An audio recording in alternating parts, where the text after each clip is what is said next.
Little bit of a later start today, but a beautiful 8 p.m. start time for another rematch between the Staunton Braves 10-9 on the year and the Harrisonburg Turks 13-7 on the year. This will be the second time in a row that the Braves have taken on the Turks with the postponement of yesterday's game in Charlottesville. Welcome back, everybody, to John Moxey Stadium. My name is Ethan Dufresne. Ben Yaloff on the color commentary today. Thank you for having me, Ethan. It's looking like a great weather for some baseball tonight. We've seen the rivalry between the Turks and Staunton all season. I'm pretty sure the series score is 2-1 in favor of the Turks. I might be wrong, but don't quote me on that. But we've seen some competitive baseball from both ends, and I'm looking forward to a great game here tonight.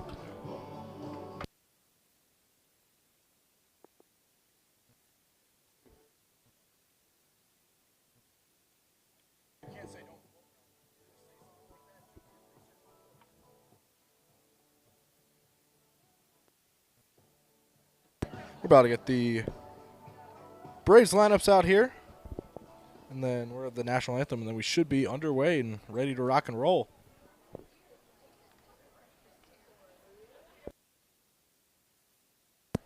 Nice little cloudy evening here at Moxey Stadium. Definitely much cooler with the rain on top of the clouds, and rain just missed us today. It was going south all the way up north in the Shenandoah Valley, Woodstock, Winchester areas, all the way down through Harrisonburg. Part of the reason why we're delayed here tonight was definitely the travel for Harrisonburg and the pouring down rain. So a little bit of a leeway here for the Turks, but not getting too late of a start as we are about to get ready to rock and roll.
Here's the starting lineup for Staunton coming up, and then we will have the national anthem. Then we'll be ready to go. Now let's meet. Starting lineup for your Staunton Braves. Head coach is Brian Sutphen. Leading off, playing center Staunton field. needing a win tonight to tie up the series versus the Turks. LT Cockrell. Playing third base, number 19, Wyatt Piper from JMU. Playing first base, number 14, Wyatt Campbell. In right field, number 22 from East Tennessee State, Joey Little. Playing second base, number 20, Jacob Lester. In left field, number 5 from Pensacola State, Lincoln Kite. Catching tonight, number 10 from East Tennessee State, Ty Galuski. Playing shortstop from WVU, number 9, Jackson Ingram. And on the mound for the Braves from Rider University, number 28, Kyle Batt.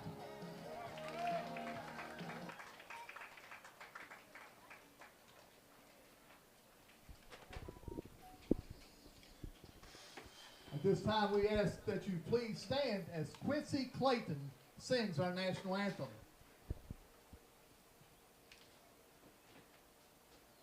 Oh, say, can you see by the dawn's early light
All right, here we go. Leading it off here for on the mound for Staunton is number 28, Kyle Batt out of Medford, New Jersey, playing his college ball at Rider University.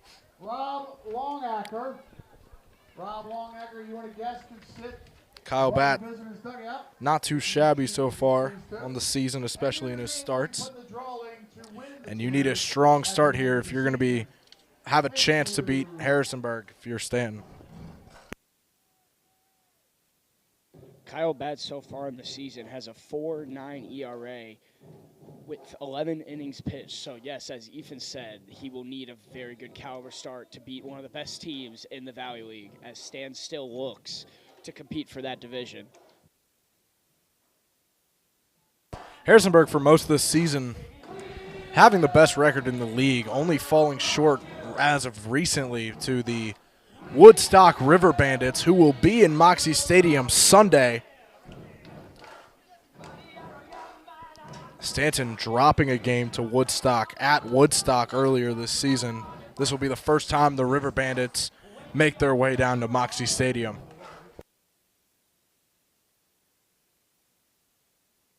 Before we get started, I'd like to thank tonight's sponsors, Augusta Health, Williams Brothers Tree and Lawn, and Brookdale Senior Living. Thank you for everything you do for Staunton Braves baseball.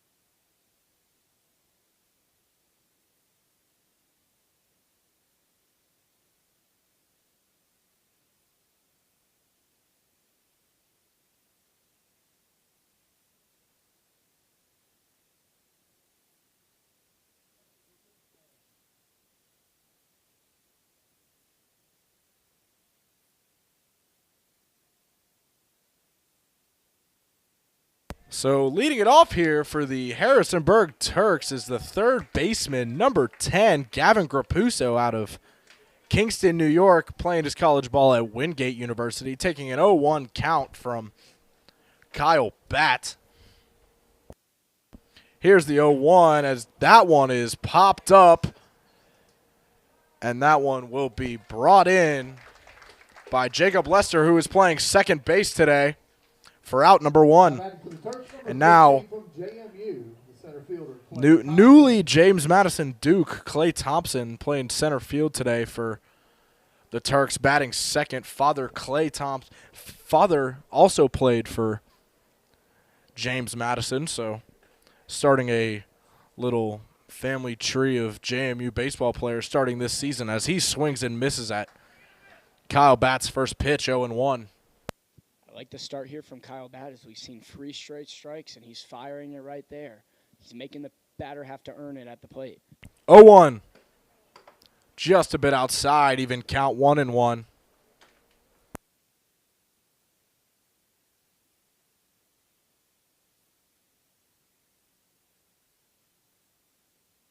The even count pitch as that one is popped up. Could someone get under it? And Lester will get under it. So you had the right fielder Little and the first baseman Campbell both getting under it, but Jacob Lester said, hey, nah, that's my ball, and then came in between them and brought that one in for out number 2. Great catch from Lester. He had to run that down towards the right field foul pole, but he got it done. Made the catch. Great play. Shortstop Josiah Seguin from Glen Allen, Virginia, out of Chippewa College. Batting third here. Harrisonburg looking to not go down 1-2-3 here in the top of the first. 1-0 count from Batt, swung on and missed by Sagan for an even count, 1-1. Here's the 1-1. Chopped at. Campbell's going to get to it, but Sagan is going to be safe as the foot of Batt couldn't get on the base just in time. It looks like the throw might have been there, but Got to get your foot on the base if you want to finish that Second baseman, number 18, out. Ty Long. Now, Ty Long, the second baseman out of Ripley, Mississippi, playing for the University of Southern Miss, another team that hosted a tournament, hosted a regional in the NCAA baseball tournament. My apologies, man. Baseball tournament out of the Sun Belt, one of two, with obviously Coastal Carolina hosting their own in Conway. Coastal Carolina making it to the national championship, but getting swept by LSU in 2 games as Bat gets a ball in there just inside the strike zone for an even count to Ty Long. It was a tough series for Coastal as they had come off winning 20-plus games in a row with a win streak, but unfortunate to lose to LSU in the end. Ty Long tips that ball back foul, 1-2.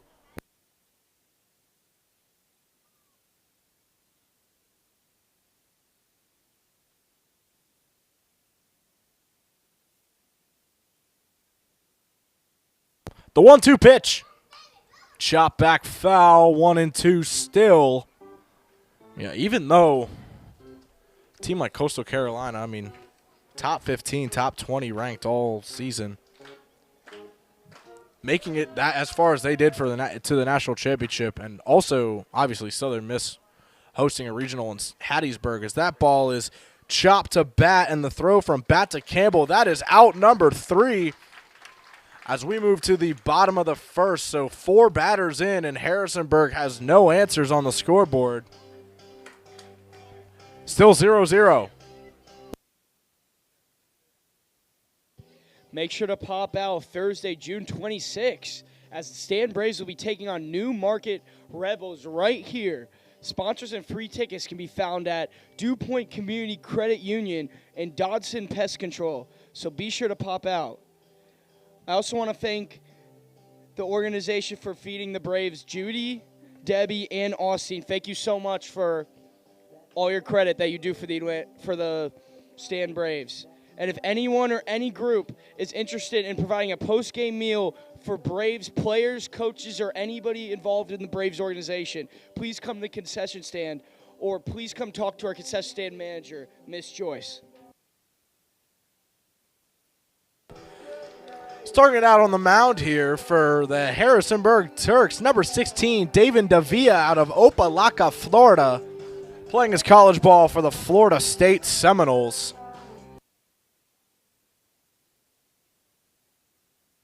As Staunton looks to get their bats popping early. Last time these two met up was at Veterans Memorial Park out in Harrisonburg, Virginia. Turks took that one 6-5. Game before that, Braves took it 4-3 after 4 unanswered runs by the Braves in a mid to late ball game surge.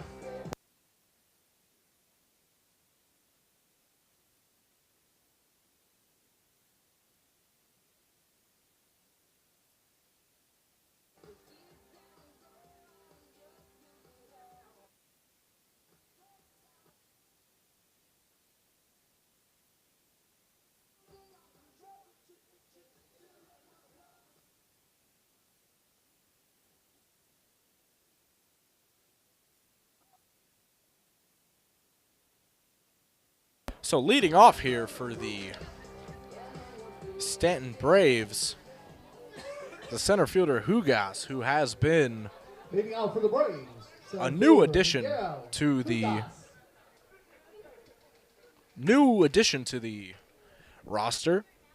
Out of Greensboro, North Carolina, playing his college ball at Mercer University.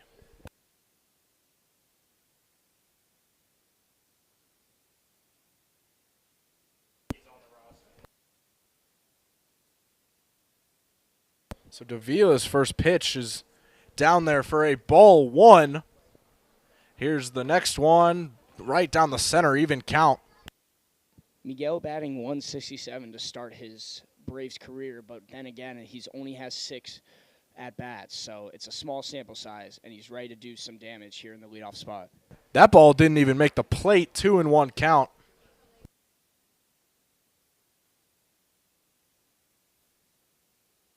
Staunton looking to get out here early. 2-1. Miguel who gets top, chops at it, and the force out is made at first by the snag from Schraft. Throw from Grapuso on that one for out number 1. LT Cockrell, sometimes playing catcher tonight. He will be designated hitting for the Braves. No Mikey Urbaniak in the lineup tonight. Cockrell batting .400 on the season, which is good for 4th on the team with a modest home run and 6 RBIs on the year. So he's looking to do some damage here, hopefully get on base for the Braves. First pitch to Cockrell, caught looking, strike 1. LT Cockrell out of the University of Delaware from Palmetto, Florida. The 0-1. Just outside, even count.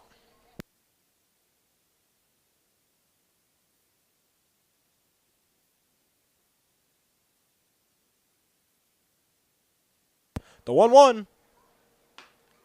Outside, 2-1.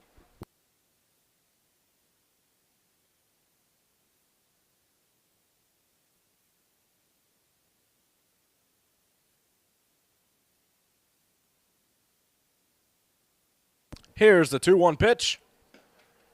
Down in there for a ball 3. LT Cockrell being very, very passive right now with his swinging of the bat. This kid has a lot of power, but he's a fantastic guy as well.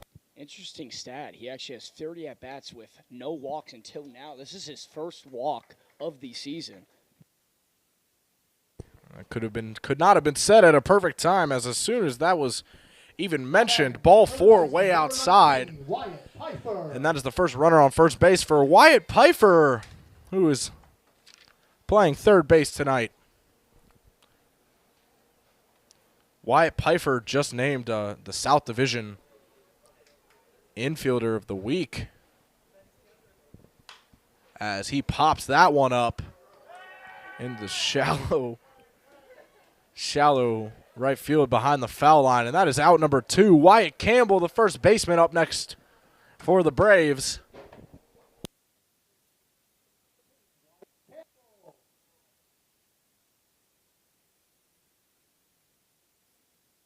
Pfeiffer has had a great week, as last home game when we were here in the press box, he got on base every single plate appearance, so he's been having a week.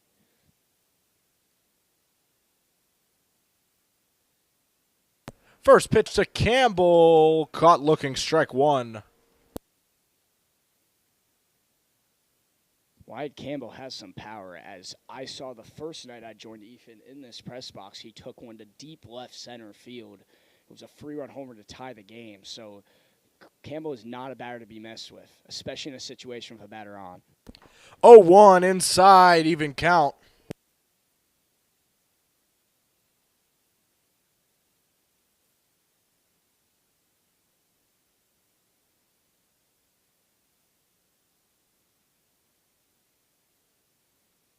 The 1-1 pitch.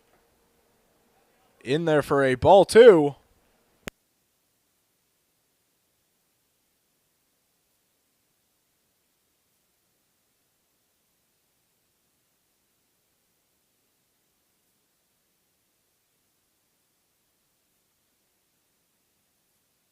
The 2-1.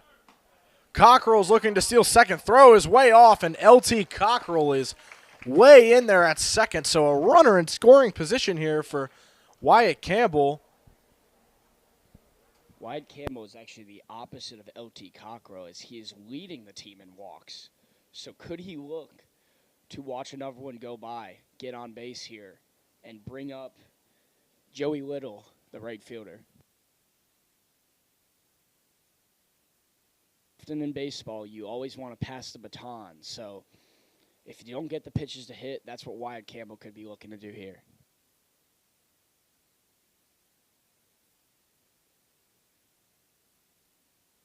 So 3-1 count here for Wyatt Campbell.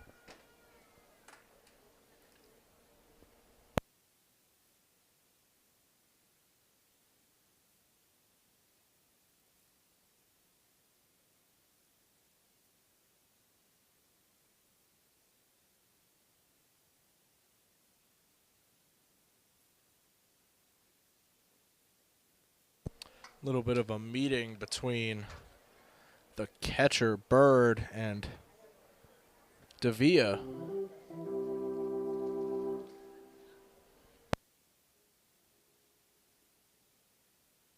Then again, there's a runner in scoring position now. So if you're Wyatt Campbell and you get the pitch to hit, you're letting it rip because you want to get that runner home.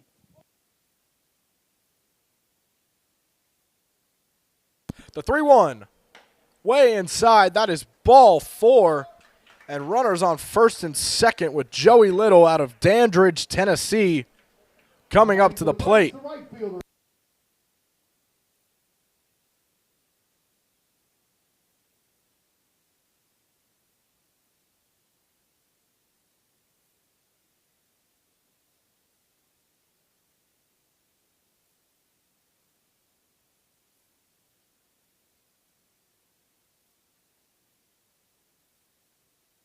Here's the pitch. Swung on and missed. Strike 1. Joey Little only been on the team for 2 games, but does have 4 hits in his 9 at-bats for a modest .444 batting average. So if he can keep this on pace, it would be best for the team. And he's looking to do some damage here. Hopefully get the runner on second home, driving the first run of the game. 0-1. As Little pops that one up into the shallow infield. That ball was actually into the Turks dugout, so 0-2 count for Joey Little.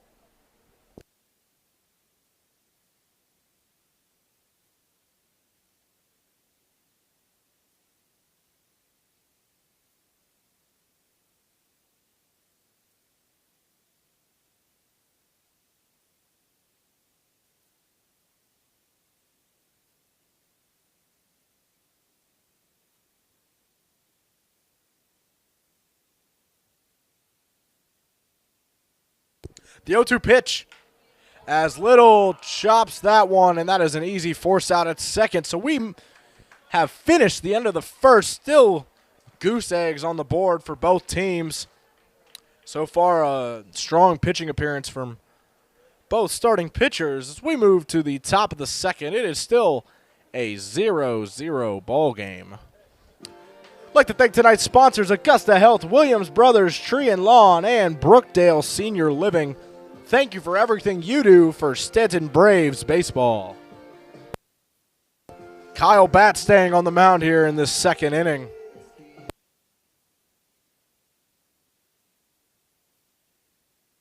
Had a great first inning, only 1 base runner off the base hit. So if he can look to do this every inning for the Braves, they are looking set against a deep and really good Harrisonburg Turks lineup.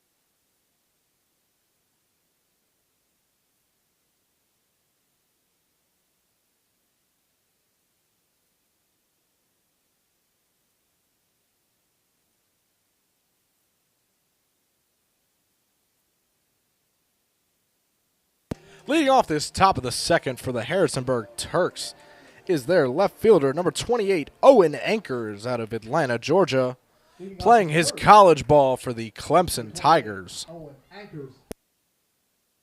Clemson, a historic college baseball program, pretty much year in and year out. First pitch from Batt in there for a strike 1.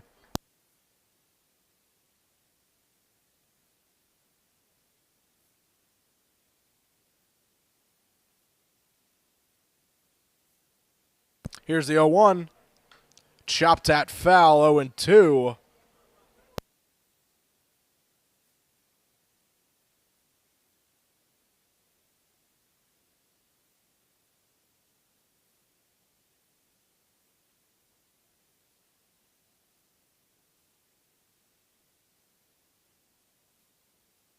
That's called ball 1, so 1-2 count.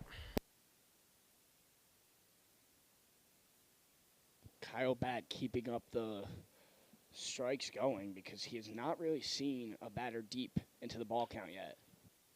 As Anchors chops that one to the second baseman, Lester, the force out to Campbell is there for out number 1.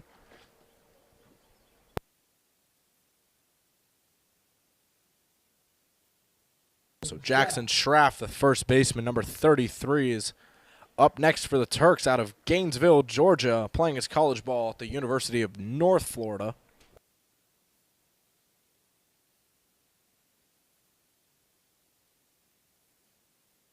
Kyle Bat with the pitch.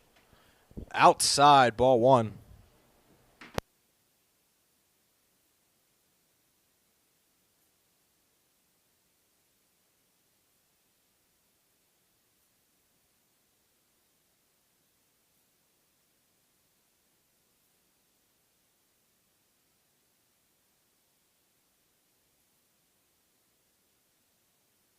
One count for Jackson Schraft. 1-1. Chopped at. Pfeiffer's got it. The throw to Campbell is in there for out number 2.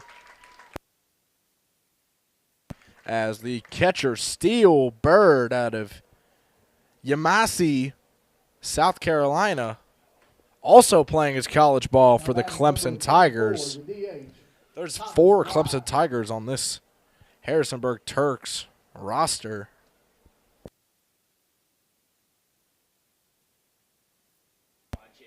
Three Florida State University players. As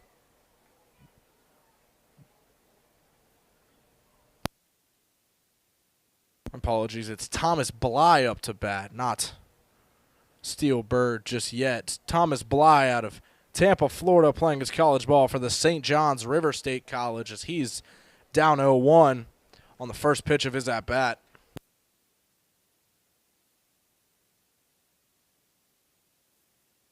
The 0-1. Chopped that foul, 0-2.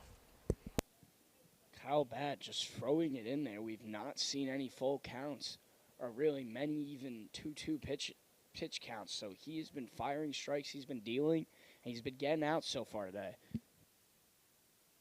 0-2 count. Outside for a 1-2.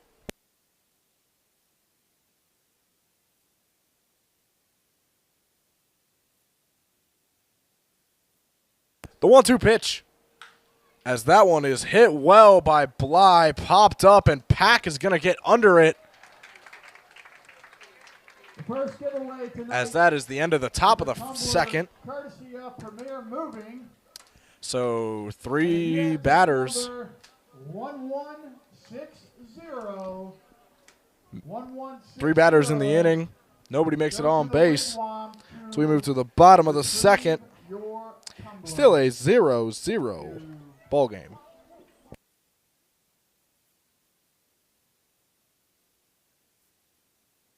Pop out to the Stan Braves' next game versus New Market Rebels this Thursday, which is tomorrow night. Sponsors and free tickets can be found at Dew Point Community Credit Union and Dotson Pest Control.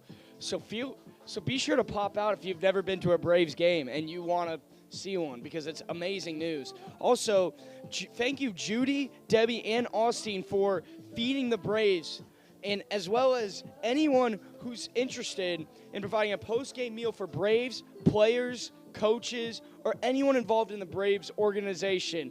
Make sure to talk to our concession stand manager, Miss Joyce. David Davia staying out here on the mound for the Harrisonburg Turks.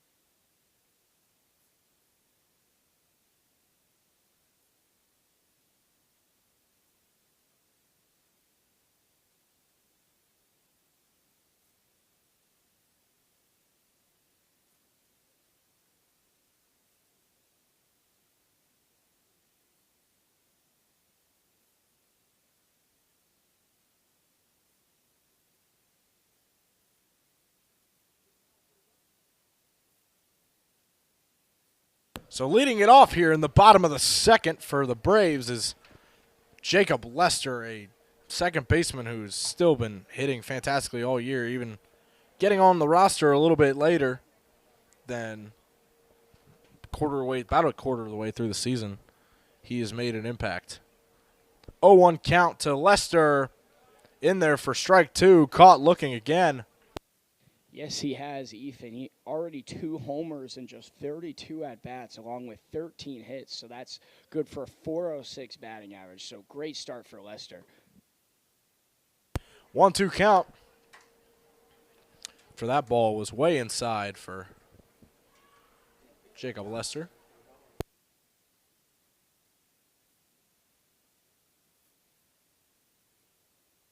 The 1-2 pitch. In there for a ball 2, so back at an even count for Jacob Lester.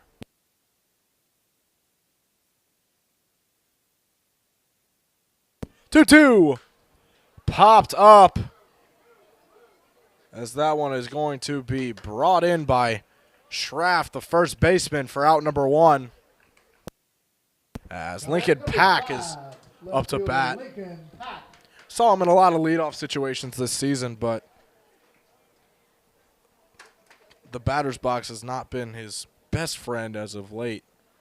Had a big RBI in the Culpeper game to keep the game alive and into extra innings, as he takes an 0-1 strike here, but looking to really steer his season back in the right direction as he's catches it looking again for a ball 1. Lincoln Pack does have the most at-bats on the team so far this year, so it's not a matter of not enough plate appearances, but he's looking to get back on track hopefully soon.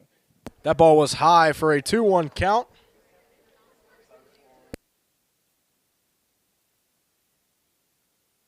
Two 2-1. Popped up.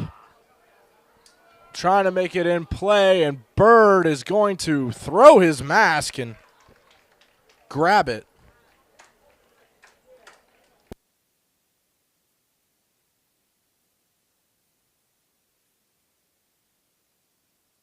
And now Ty Galuski looking to make this inning something, make a little bit of something out of nothing so far out of the Braves bats. 2 pop-ups here in the bottom of the second. Ty Galuski has been pretty solid so far.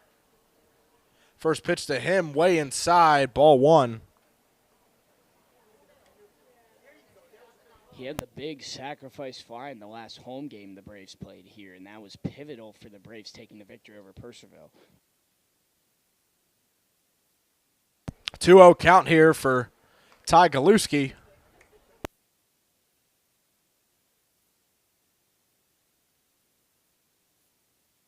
Two-0 pitch in there for a ball 3.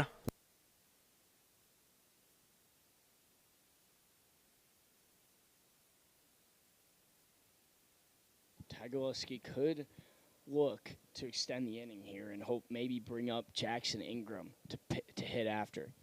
3-0. That is called ball 4 as Jackson Ingram, the shortstop, will come up to the plate with a runner on first base.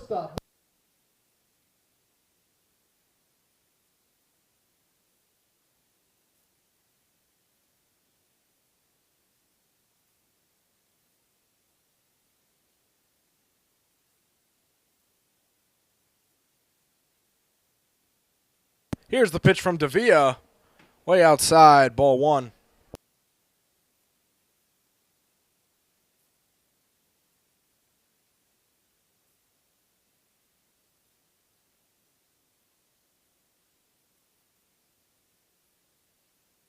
The 1-0, chopped at foul by Jackson Ingram, even count.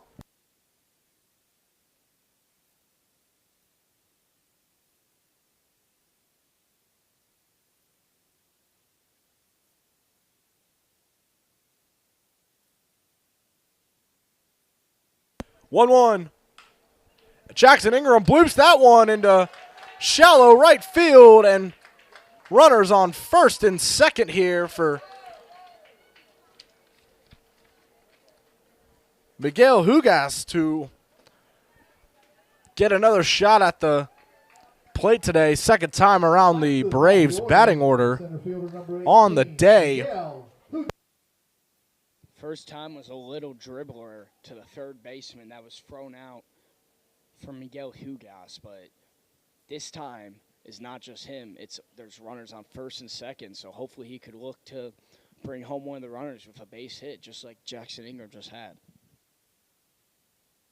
First pitch to Hugas is in there for a ball one. Must be really good on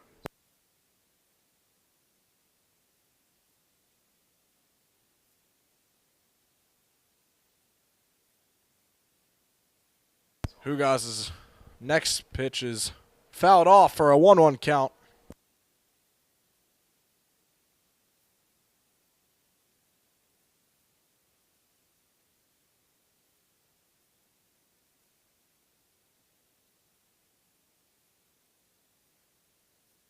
One.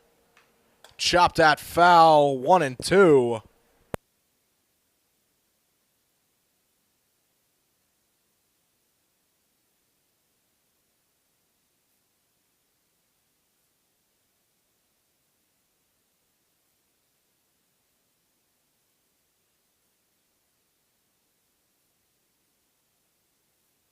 The 1-2 pitch. Chopped at, still foul. Hugas' at-bat stays alive.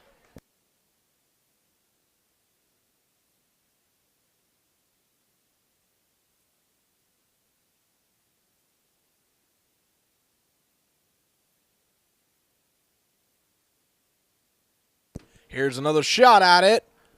Still foul. We stay 1-2.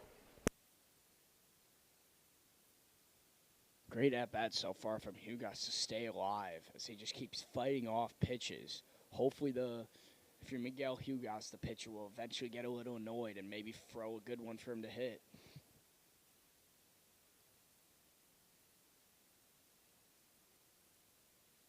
DeVille on the pitch.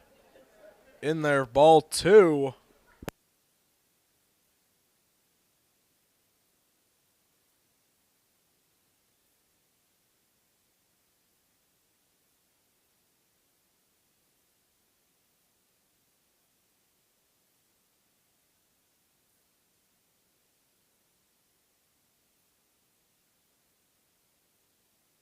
The 2-2.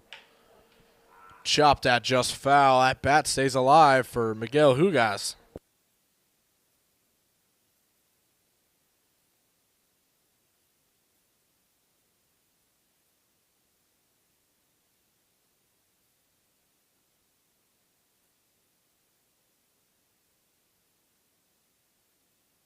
Two. Another foul ball, and this at bat is taking a minute. David Davila on the mound is probably going to start getting frustrated soon, as I would probably be if I've thrown 10 pitches and sat bat, and we're still going on with a 2-2 count.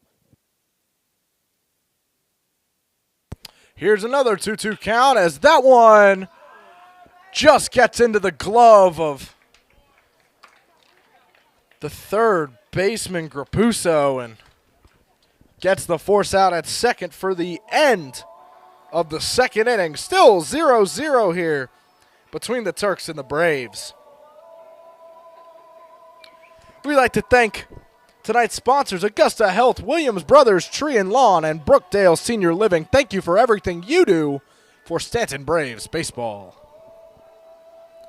As it looks like Kyle Batt will stay out there on the mound for the Braves.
say take a risk on it. Kyle Batt staying on the mound here for Staunton. Leading it off here is number 29, Steel Bird, Clemson Tiger.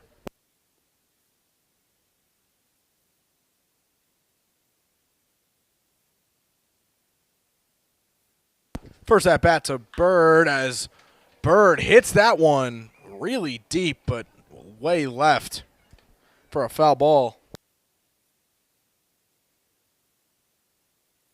Started the game off great so far with just one base runner allowed on the base hit from Josiah Sangin in the first inning.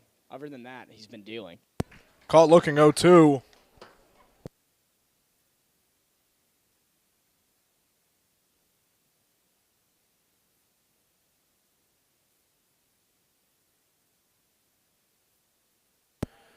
Bird gets that one deep into center left, and that could be a leadoff double. The play will not be there. The throw from Ingram to Lester was not even attempted, so a leadoff double here for the Harrisonburg Turks. Now batting, number 22. With the right fielder, Roman Trinidad out of Emerald Hills, California, looking to bring that runner home from scoring position. The first extra base hit Kyle Batt's allowed on the day.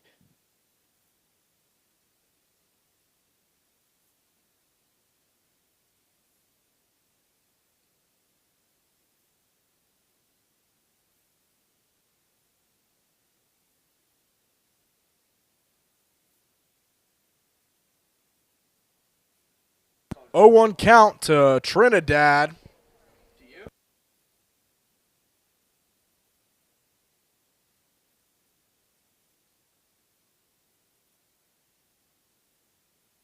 Oh, 1 count. Inside, ball one.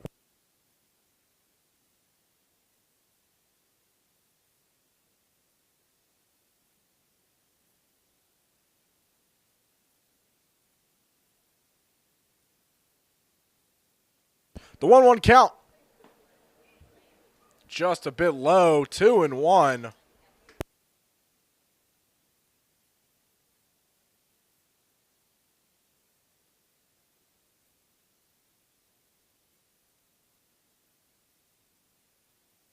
Two one pitch. In there, ball three. We've seen a lot now when Kyle Batt starts off strong, but he starts to lose his composure, he doesn't really gain it back. So this is a mental thing that we're probably going to have to really pay attention to, as that is in there for a full count, strike two. That is true, but no better time to change that than right now, as the Braves need a big inning from Kyle Batt to get out of this, hopefully with no runs. The full count pitch. Tipped away, foul, stays a full count.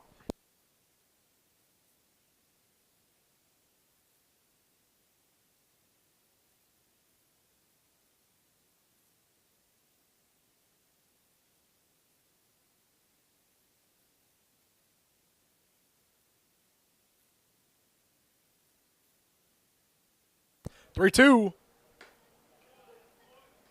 Just a bit outside and up for a ball four.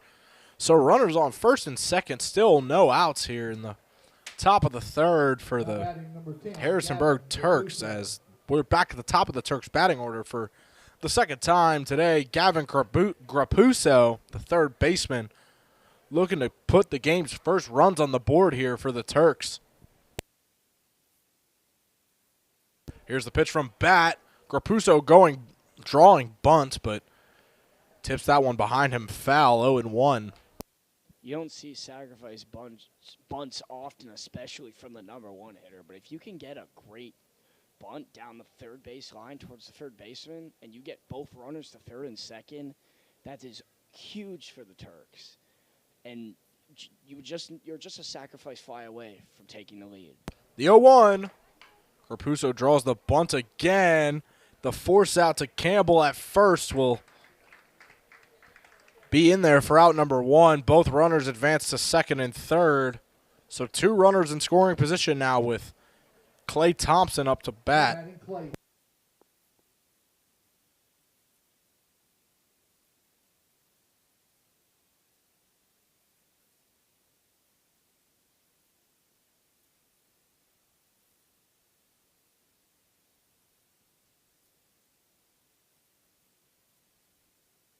Here's the pitch from Bat. Thompson gaps that one into center field. One run will score. Here comes a second. The throw to Galuski is not there. It is a 2-0 Harrisonburg lead here in the top of the third. And as we've said, runners on third and second is dangerous. As one pitch, one hit into the outfield, and Turks got a 2-0 lead. So Josiah Seguin is here up next. Got that runner on first as his Harrisonburg Turks took a 2-0 lead. Still just one out. First pitch to him from Bat is in there for a strike one.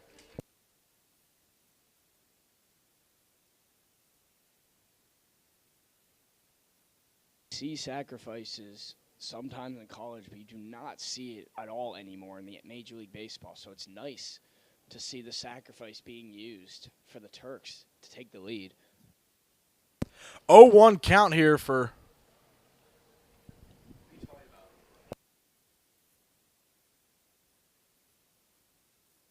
count. Tipped off foul. 0-2 for Seguin.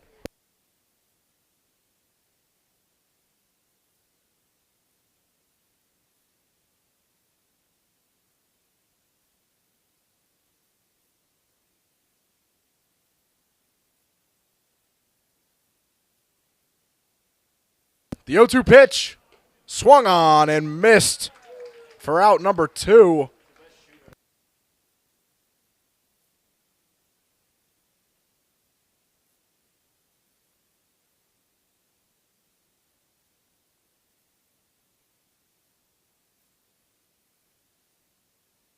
Ty Long here, the second baseman, looking to keep this inning alive for Harrisonburg. Down and out, ball one for Kyle Bat on his at bat, on his next batter up here. That was Kyle Bat's first strikeout of the ball game so far, so hopefully that can get him on track. The ball gets away from Lester at second. Seguin is in there safe at third. So now that runner is 180 feet closer to the home plate.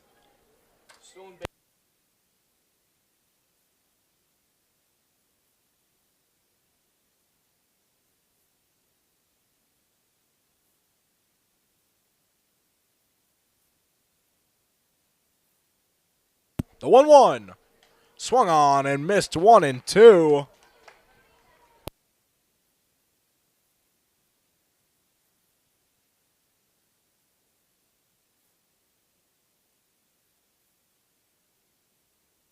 Here's the 1-2. That one's a bit high, 2-2.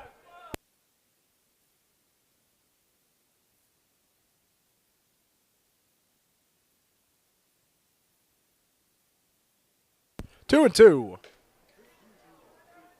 In there for a ball 3.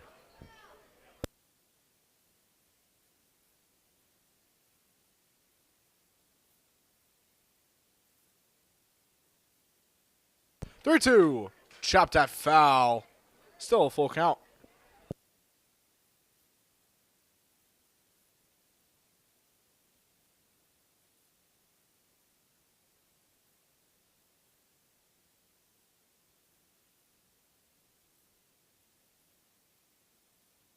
Three-two pitch. As that is chopped out. The ball is brought in by Ingram. The throw to Campbell is there. As that is the end of the top of the third. So Harrisonburg escapes with 2 runs.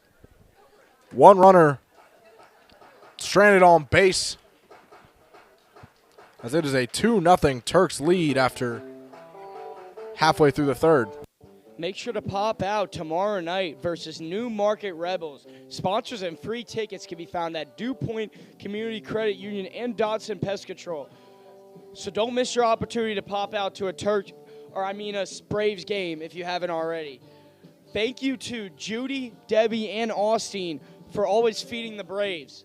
And anyone or any group that you know or you may be interested in providing a post-game meal for Braves players, coaches, or anyone part of the organization, Please talk to Miss Joyce, our concession stand manager.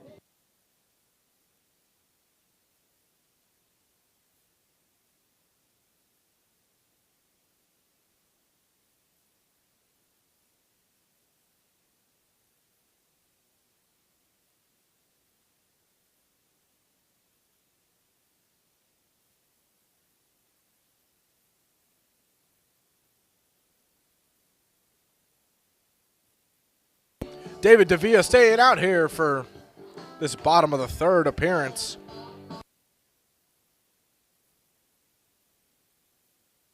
Only 1 hit and 3 walks given up from David Davila so far, so it's a pretty good outing. But then again, it's only the 3rd inning, so plenty of work to be done if you're David Davila.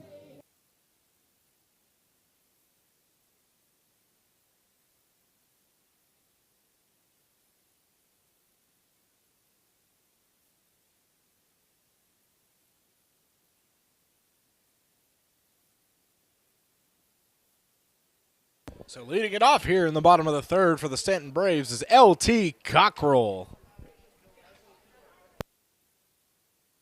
First pitch from Davia in there for a strike 1.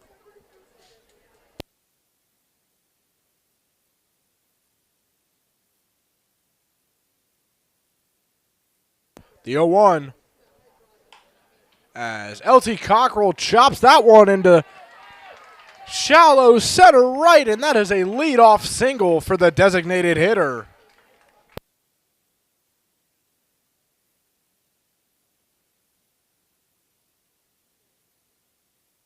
So Wyatt Pfeiffer, the JMU Duke, the third baseman, has another opportunity with a runner on first to make some noise here and get back in this ball game.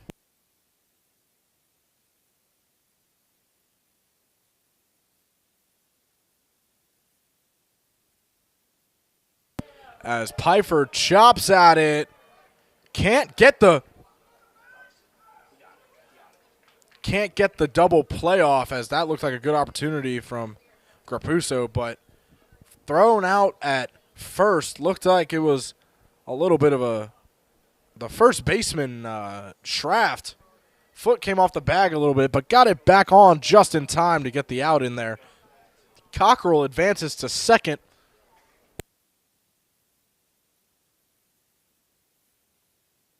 With Wyatt Campbell coming up to the plate. Brian Sutphin's having a conversation with the umpire. Now the umps are going to have a little bit of a meeting.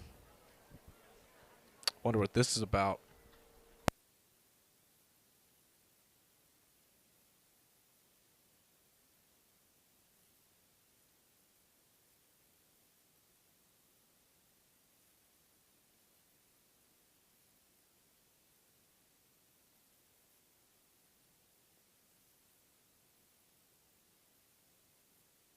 So after a conversation with Brian Sutphin and a talk between the umpires, a late safe call for Wyatt Pfeiffer is there.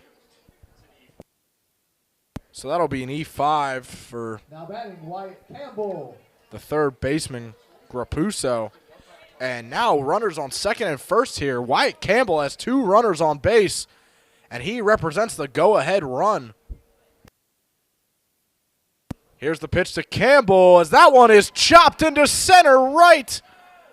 And the ball is grabbed. Wow, what a fantastic snag by the right fielder, Trinidad. That we thought up here in the booth that one was going to go down, and that would have been a huge play for Staunton, but a beautiful snag. Joey Little. Unbelievable catch from the right fielder. As Ethan was saying, we thought it was extra bases off the bat, but just for him to cover all that ground and get to the ball, unbelievable play. Here's the pitch. Outside, ball 1 to number 22, Joey Little.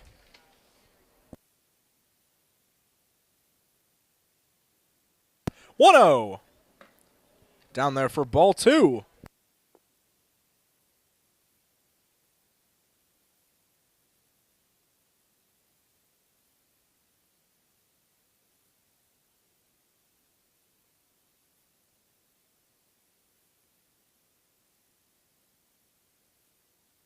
2-0 count. First base ump says he does not go, so a 3-0 count.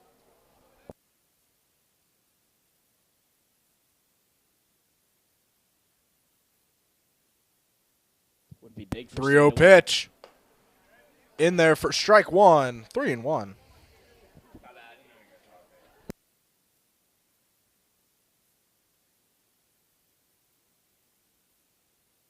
3-1. Chop back foul and a 3-0 count to a full count. Very, very fast here for Joey Little. If you're Jackson Ingram and you can draw a walk or even find a way on base here.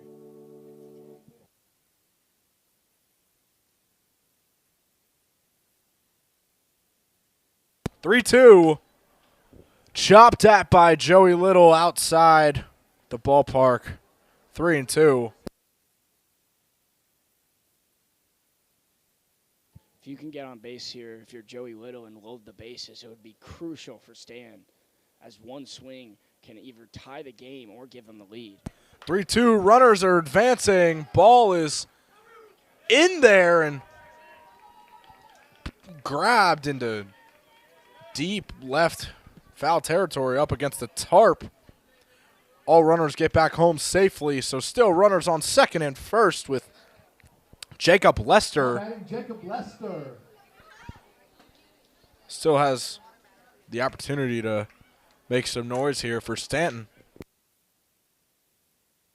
Back-to-back brilliant plays, or great plays, I should say, from the Turks defense, as they've got two quick outs, especially the first one from hit off the bat from Wyatt Campbell, as that would have been extra bases and possibly stand down by 1 run after that. So great plays from Harrisonburg. Here's the pitch to Lester in there for strike one.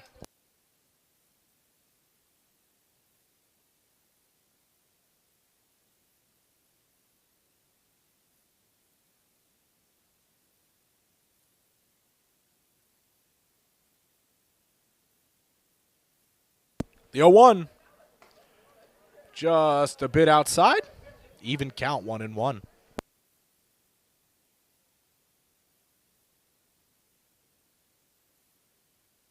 Jacob Lester popping out his first time up, looking to do some damage here. 1-1. In there for 2-1.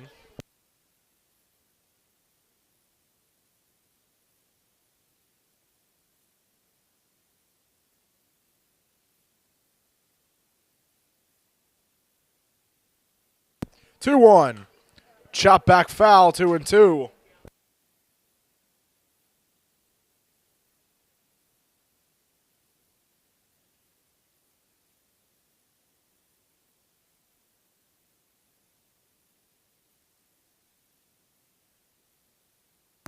Two pitch. In there, ball gets away from Bird as both runners advance safely. 3-2 count. Walk here could load the bases for Lincoln Pack.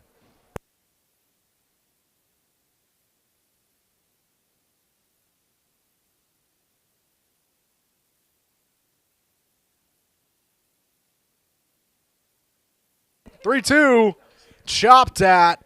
Grapuso, the throw to Schraft is in there for out number 3.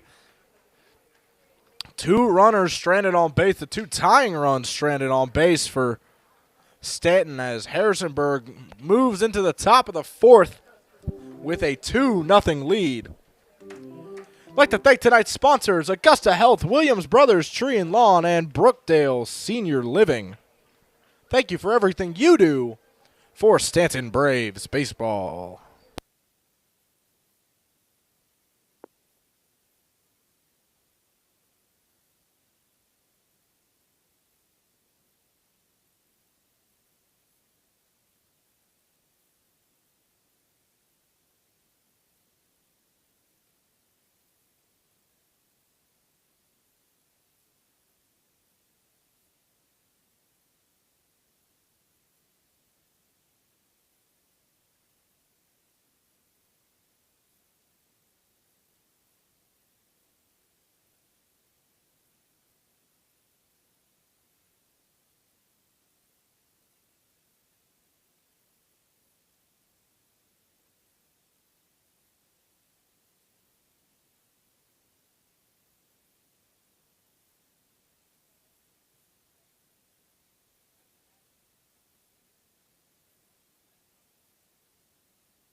Leading off here in this top of the fourth for the Harrisonburg Turks.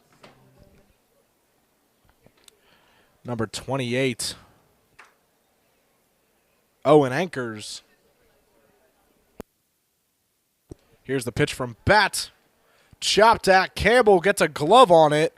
The throw to Bat, and Bat gets his foot on the base. One pitch, one out for Harrisonburg.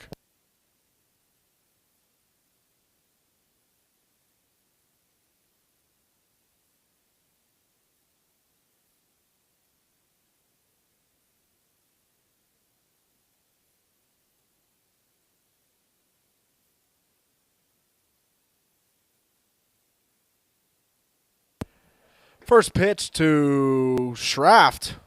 The first baseman is down for a ball one. Grounded out to the third baseman his first time up. 1-0 in there for a strike one, even count.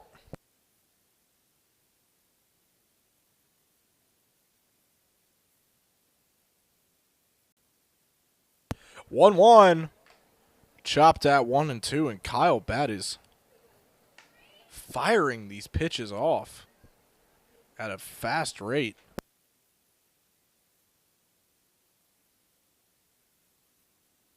He's been able to put it together and get the last three batters out after the meltdown last inning. 1-2, just a bit high, 2-2.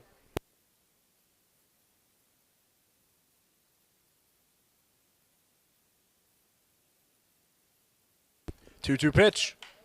Chopped at, and Lester cannot get a glove on it, so a single for Jackson Schraft, just outside of the reach of the glove of Jacob Lester, with Thomas Bly, the designated hitter, back up. Just unfortunate placement for Stan, as with their second baseman playing to the left, it's just hard to run that ball down as it sneaks through for a base hit. Here's the pitch to Bly outside. Ball and one. Thomas Bly threw out to the right fielder his first time up.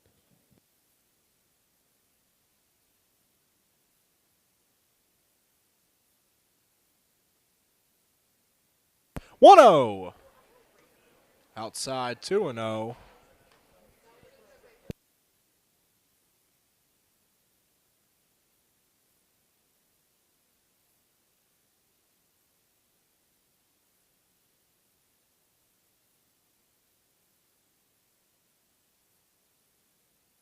Two-0 pitch. In there for a strike one.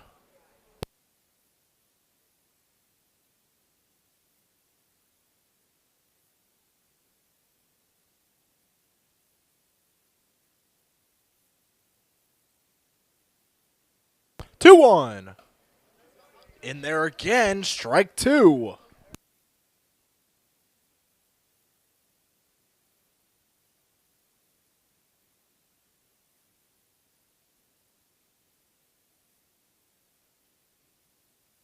Two pitch. In there for strike three. Caught looking. Out number two. As the catcher, Steel Bird, up next.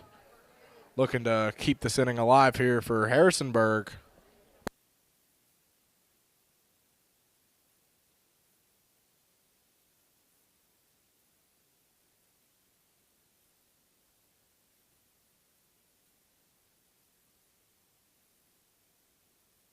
The pitch from Bat. Outside, ball and one.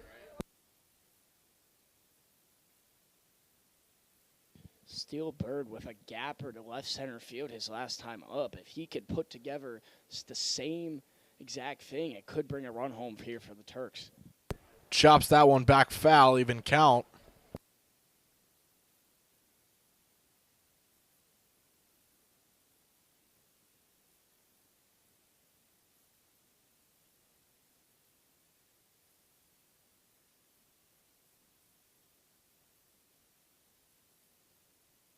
One.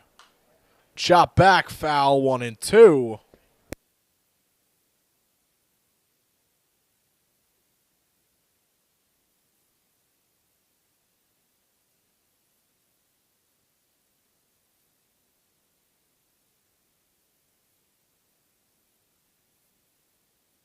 Here's the 1-2 pitch from bat. Just outside, even count.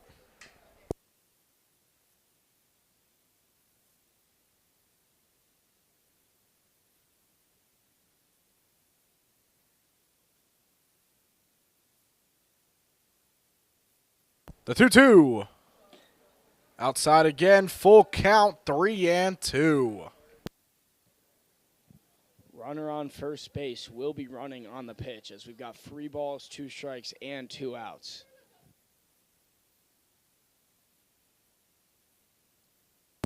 The full count pitch, chopped away and fouled.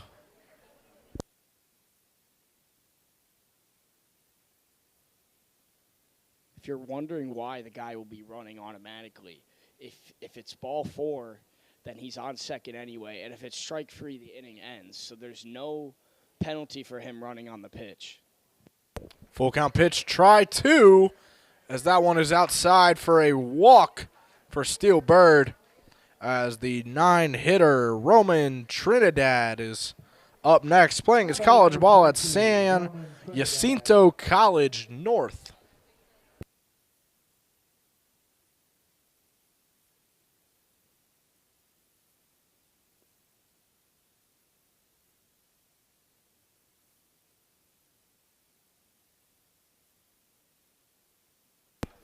As the first pitch to Trinidad is in there for a strike 1.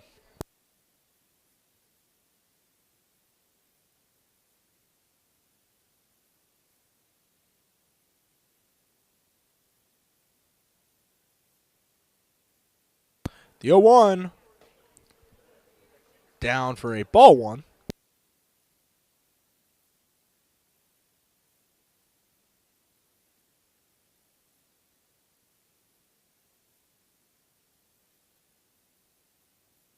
The 1-1 pitch in there for a strike 2.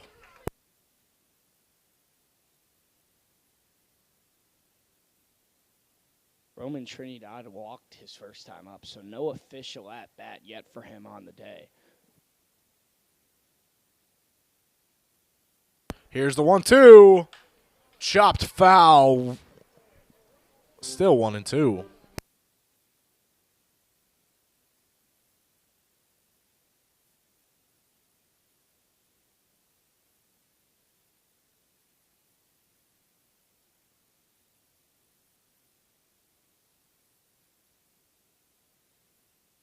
The 1-2.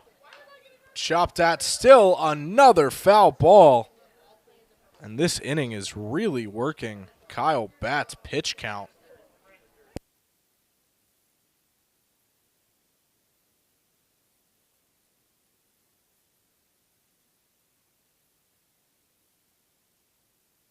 The 1-2. Just a bit high, 2-2.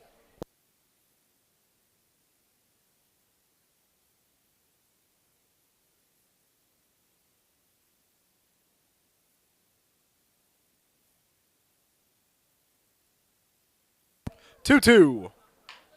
Chopped, gapped into shallow second as that ball is forced from Ingram to Campbell as we move to the middle of the 4th. Runners left on base for Harrisonburg. The lead stays at 2 for the Turks as Staunton looks to cut back in this lead here in the bottom of the 4th. Make sure to pop out tomorrow night versus the New Market Rebels. Sponsors of free tickets can be found at DuPont Community Credit Union and Dodson Pest Control, as well as thank you to Judy, Debbie, and Austin for feeding us Braves. If anyone or any group that you know is also interested as well as providing a post-game meal for the Braves players, coaches, or anyone a part of the organization, talk to Miss Joyce, our concession stand manager.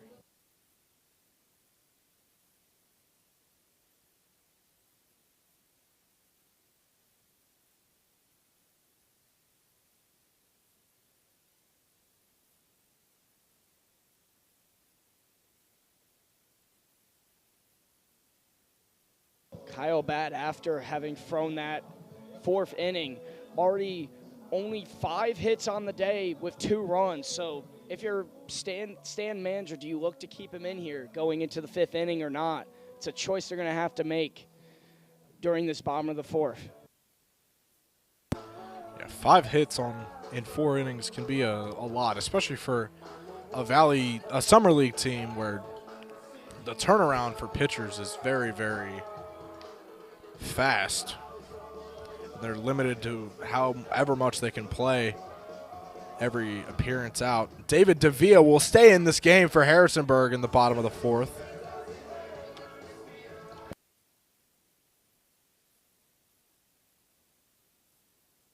As Lincoln Pack is leading it off here for Staunton, the bottom of the 4th.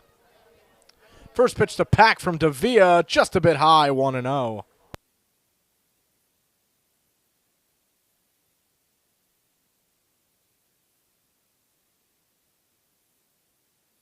1-0 pitch. Pack pops it up. And that one is brought in for out number 1, so it only takes 2 pitches for Lincoln Pack to pop up here. The catcher number 10, Ty Galuski. With Ty Galuski up to bat, looking to get this inning rolling and get the bats firing for Staunton.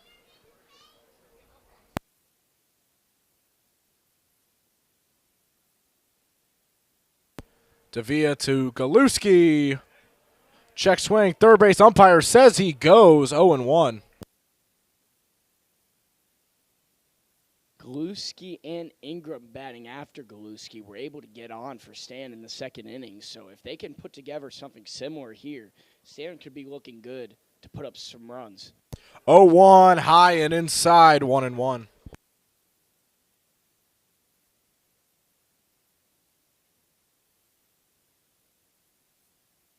The 1-1 swung on and missed 1-2.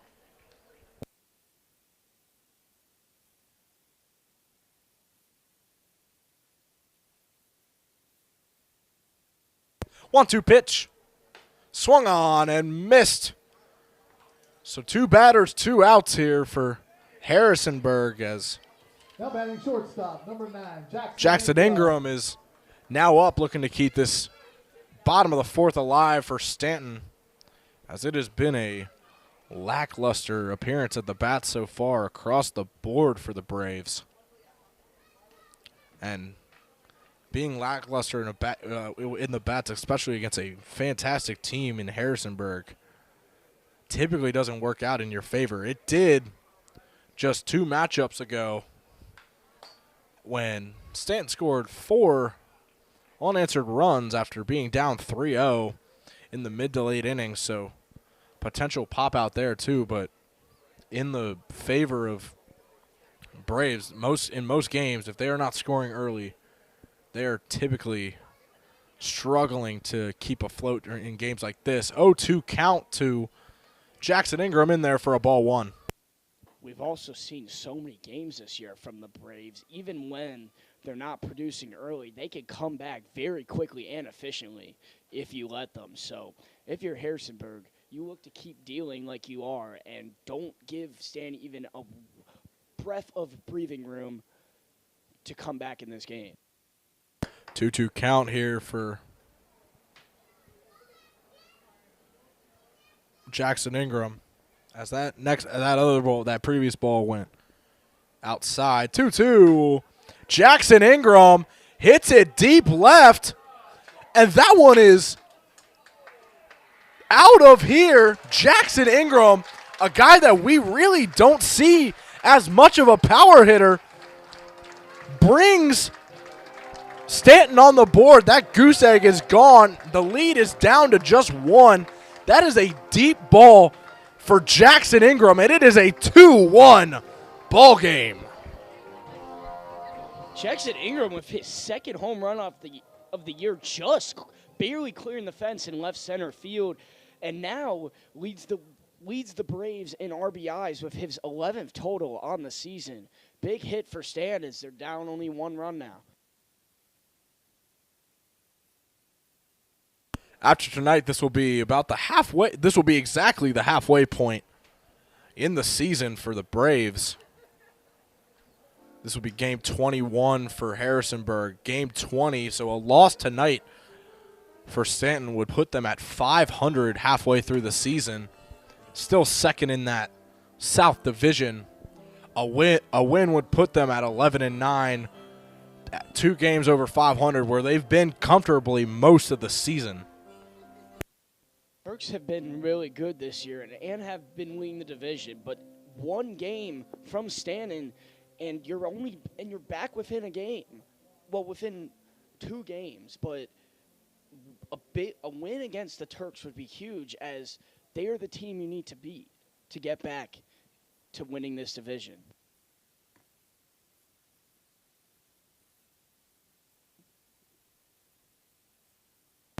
So here is Miguel Hugas looking to potentially tie this game up here in the bottom of the 4th. 0-1 count in there for a ball 1.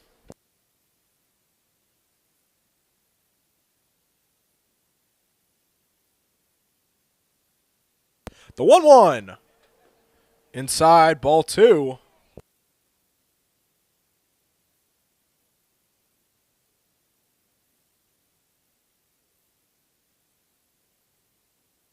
Two 1. 3-1 count. Ball gets away from Bird.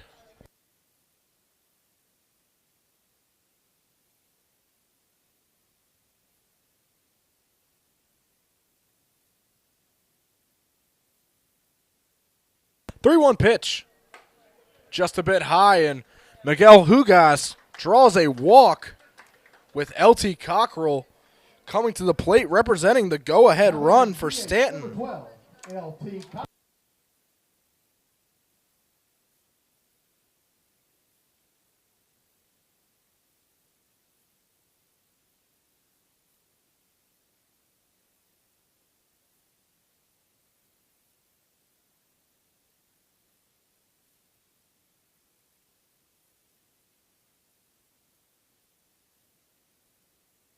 Davia's first pitch of the at-bat to Cockrell inside, ball 1. David DeVille's first extra base hit given up on the day, and it comes amidst of the Jackson Ingram ball, barely clearing the wall for a home run. The 1-0 in there hits LT Cockrell in the upper shoulder. So runners on second and first here for Wyatt Pfeiffer, looking to make his first noise of the day.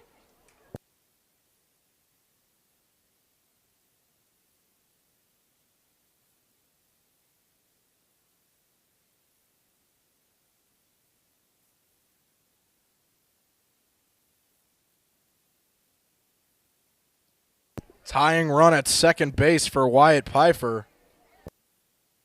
Pfeiffer with a pop-up to the first baseman and a fielder's choice his first 2 times up. And that's not usual for him, as he'll look to hopefully drive in a run here for Stan. 1-0 count to Pfeiffer.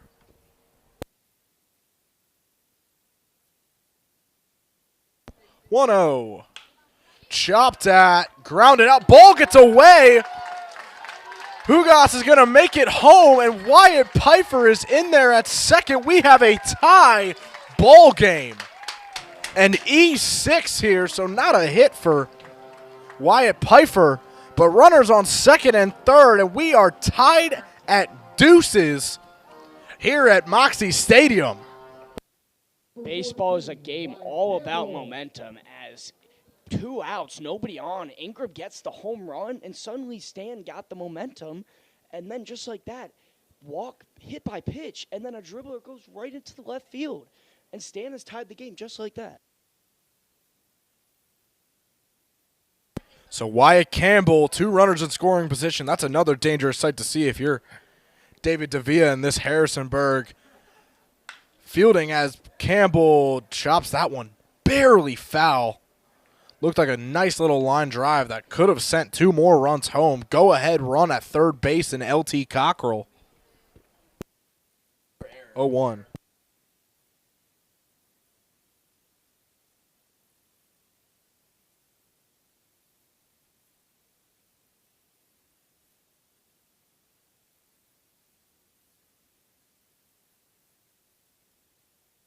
The 0-1 pitch.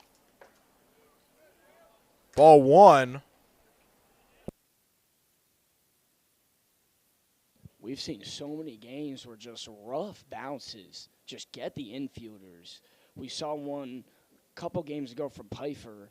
We've seen this all around, and there goes the shortstop with just a dirty bounce that just eats him up and he gets it for 1-1 down there in the dirt. 2-1.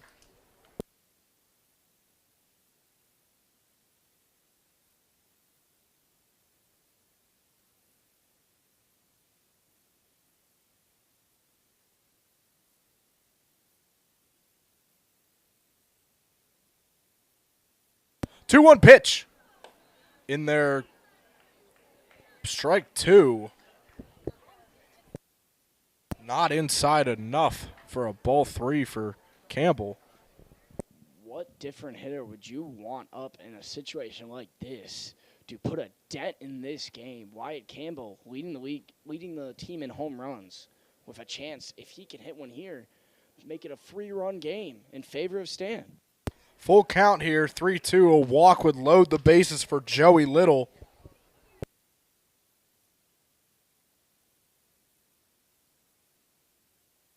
Three-two. Swung on and missed by Campbell. So that is the end of the fourth, but Staunton makes some noise. A solo shot deep center left from the 9-hitter Jackson Ingram. And an E6 off the bats of Wyatt Pfeiffer brings home Miguel Hugas to tie this game up at deuces. Moving into the 5th inning. I'd like to thank tonight's sponsors, Augusta Health, Williams Brothers Tree and Lawn, and Brookdale Senior Living. Thank you for everything you do for Staunton Braves baseball.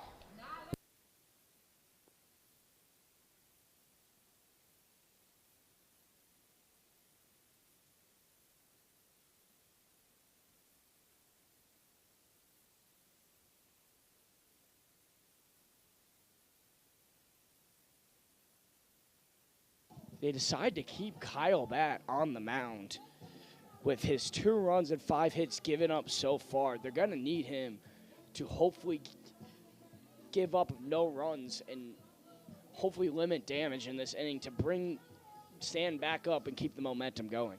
If you also look at the upcoming schedule for the Braves, they have a game today, game tomorrow at home, away at Covington on Friday, and then games at home Saturday and Sunday. So that is 5 games in a row, plus a makeup on Monday if the schedule is confirmed. So that's at least six or 7 games.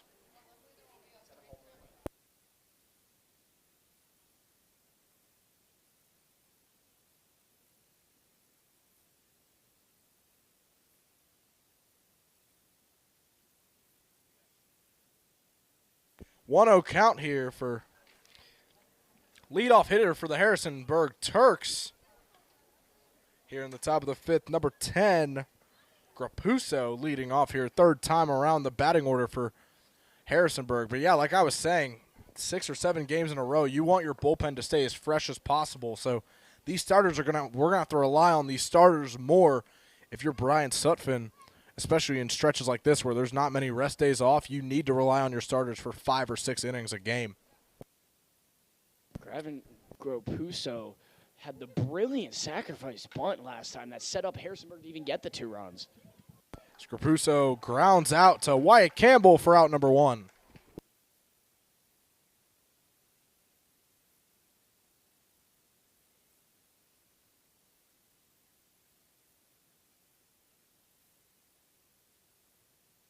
Clay Thompson, the center fielder,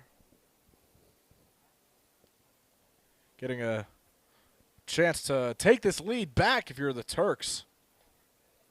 This Turks team does not quit. Thompson grounds that one into shallow infield. The throw to Ingram to Campbell. Foot is off the bag. Clay Thompson is safe in there at first.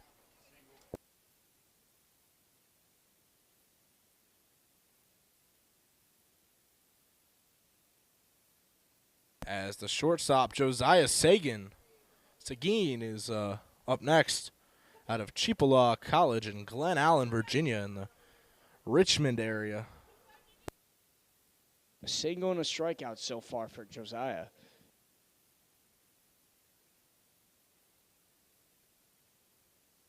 Pitch from bat, just a bit outside, 1-0.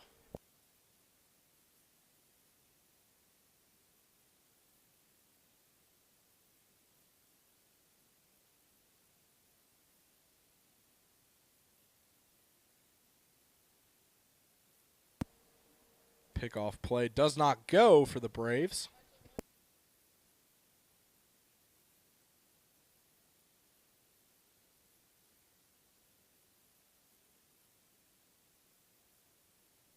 There goes another pickoff play, but does not go.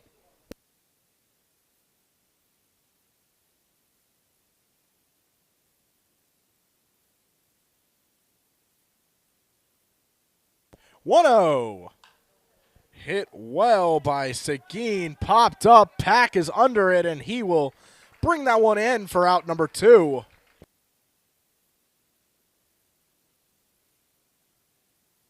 With the second baseman Ty Long out of Ripley, Mississippi, up next.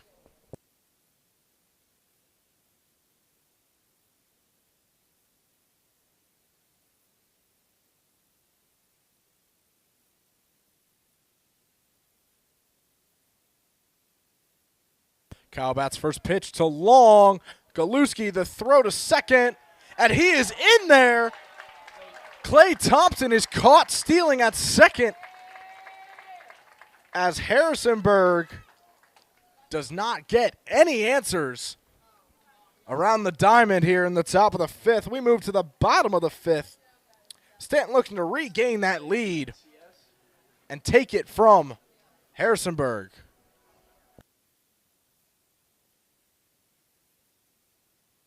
Make sure to pop out tomorrow night versus New Market Rebels. Sponsors and free tickets can be found at DuPont Community Credit Union and Dodson Pest Control.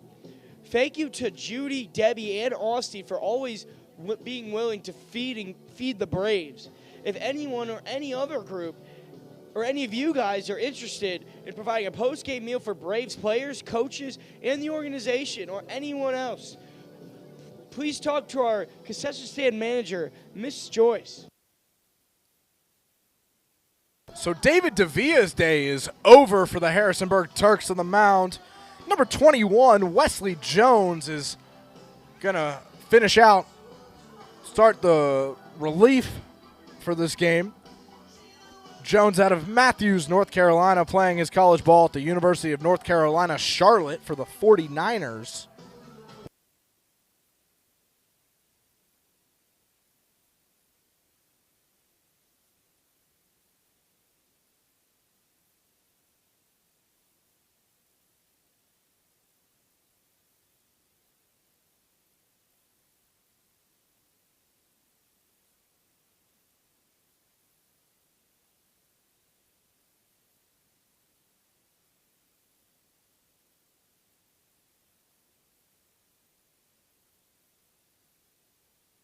David Davila's day is done on the mound as he gave up 2 runs on 3 hits, including the home run, with 6 walks as well on the day. Decent outing if you're David Davila, but also can do better. Which David was really dealing until the Jackson Ingram home run last inning. That changed a lot, as he had given up 0 earned runs on only 1 hit before that at-bat. So Joey Little here, leading it off this bottom of the 5th. We are halfway through this ball game. Little bit of a later start than normal, as Joey Little chops that one just foul.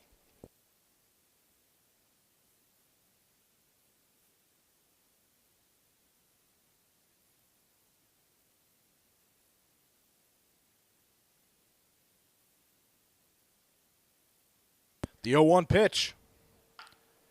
Chopped in the same spot again. That is a fair ball. So Little moves to second, a lead-off double here. Crosses his arms a little bit. Lead-off double for Staunton, and as he represents the go-ahead run in scoring position with Jacob Lester coming up to the plate.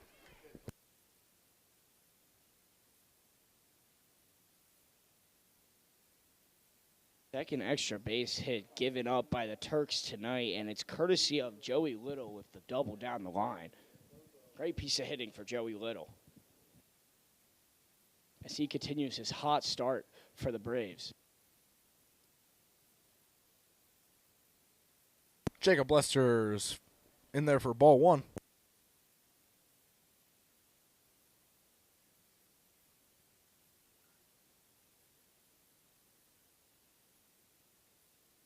One-oh. Chopped off the, looked like it was going to be a check swing, but hit his bat. 1-1.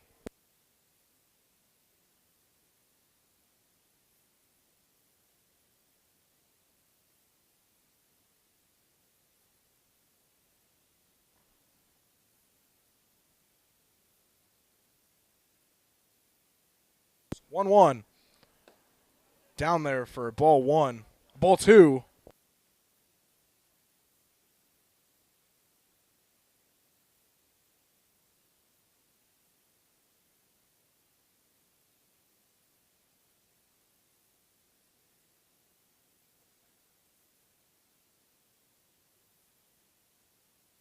Two one. Just inside. 3-1.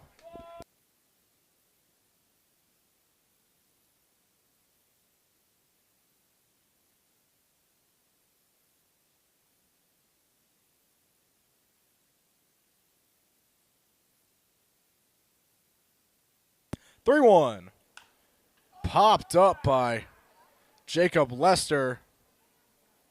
That one is brought in for out number one. Lincoln Pack up next.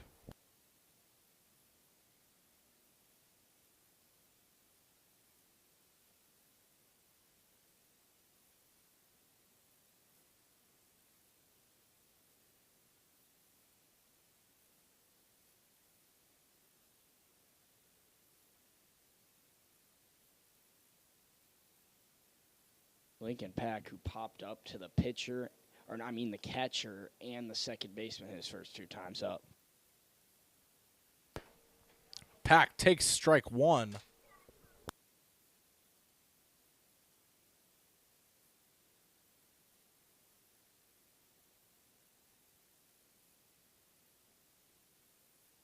The 0-1 in there for strike two.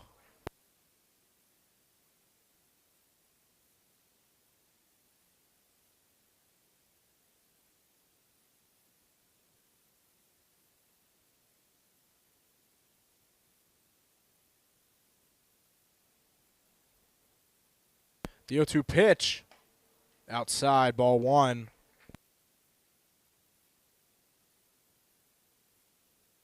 Joey Little getting a little bit of happy feet out there in second base. Could be looking to get over to third here. 1-2. Chopped at, stays foul.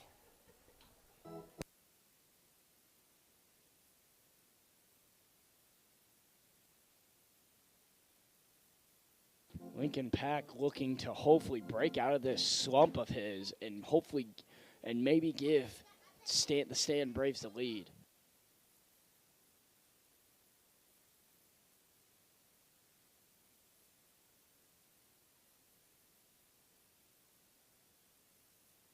One, two.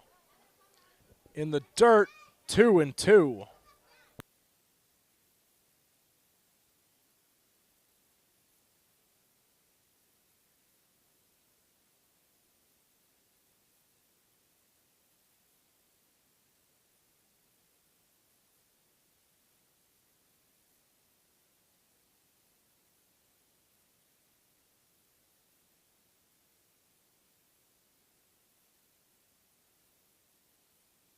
Two.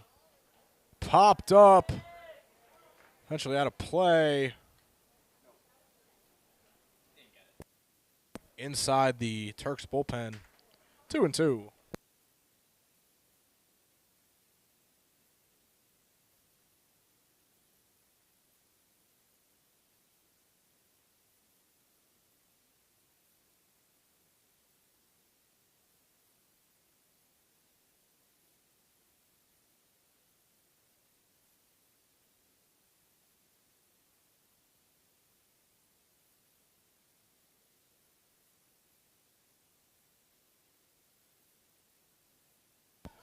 As Little gets himself in a slippery situation, and he is forced out at number 2.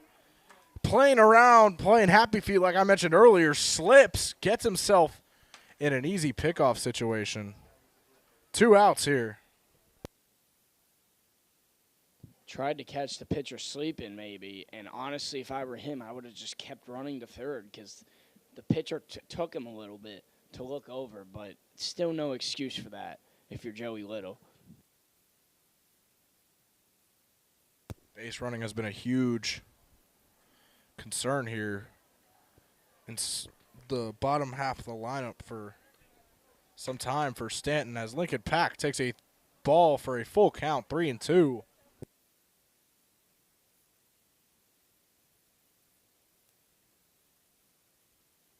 Three-two pitch as Pack swings at that one, and that is foul, so the at-bat stays alive.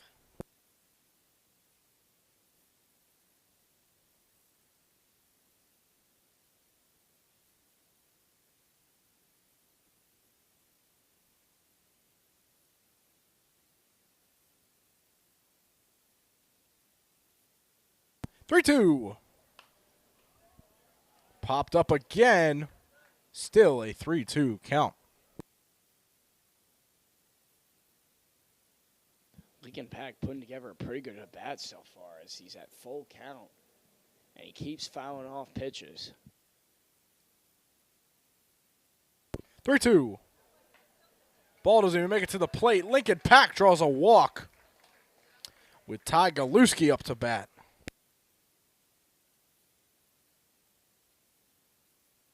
What could have been second and first and 1 out turns into runner on first with 2 outs. So you're still going to be looking at back in that unforced error, but it's also baseball, so you got to move on as it's already happened.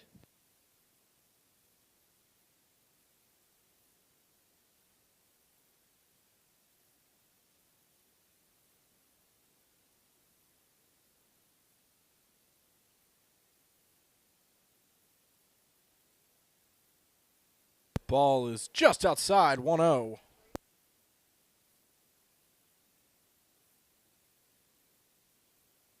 Galuski with a walk and a strikeout his first 2 times up. So 0 for 1 so far. 1-0. In there for strike 1.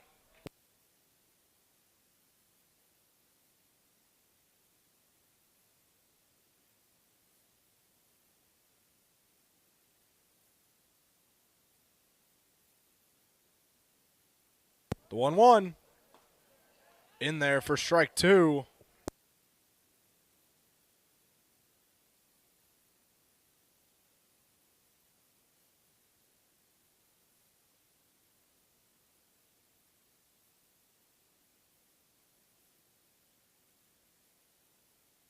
One, two. Swung on and missed by Galuski. And the throw to first is in there, as that is the end of the 5th. Still tied. 2-2 as we move to the top of the 6th. I'd like to thank tonight's sponsors, Augusta Health, Williams Brothers Tree and Lawn, and Brookdale Senior Living. Thank you for everything you do for Staunton Braves baseball.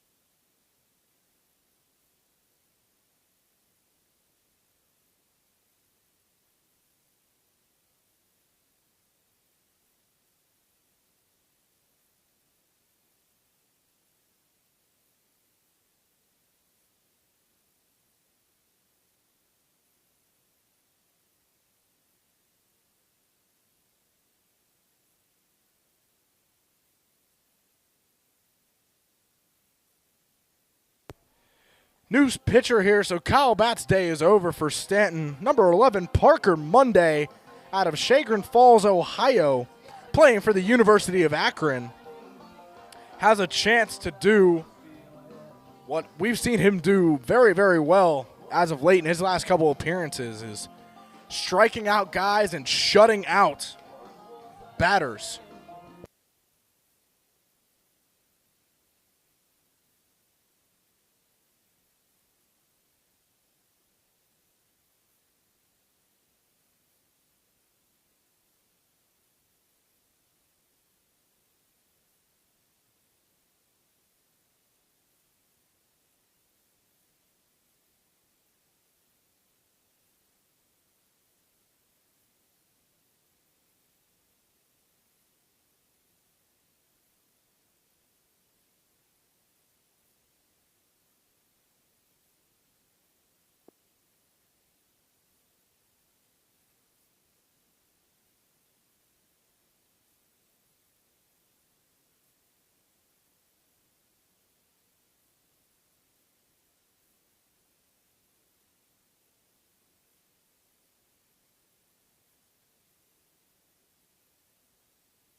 Ty Long leading it off here for the Harrisonburg Turks, the second baseman, as after the second inning,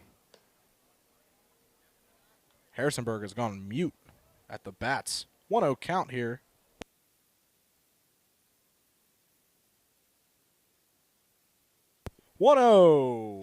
Chopped at foul, 0-1-1.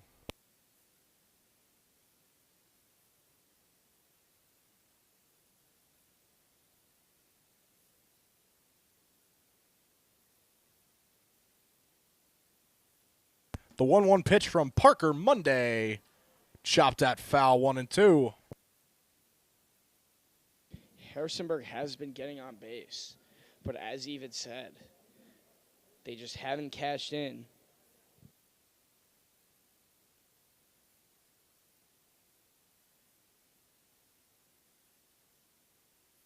One, two. In there, 2-2.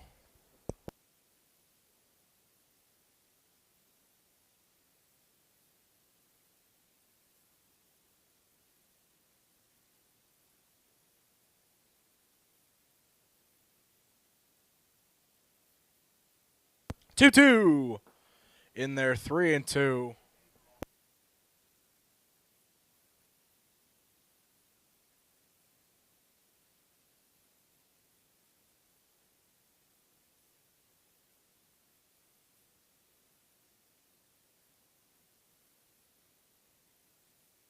The 3-2 pitch.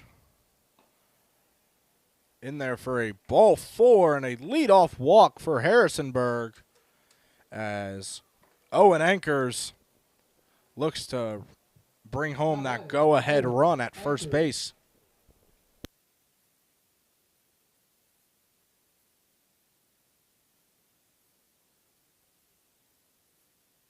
Owen Ankers has grounded out to the second and first baseman his first two times up, so he's 0 for 2 on the day, but he looks to change that here and could hopefully help benefit the Turks and hope to take the lead.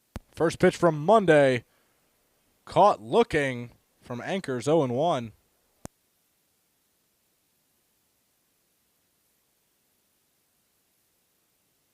The 0-1 pitch, just a bit high, 1-1.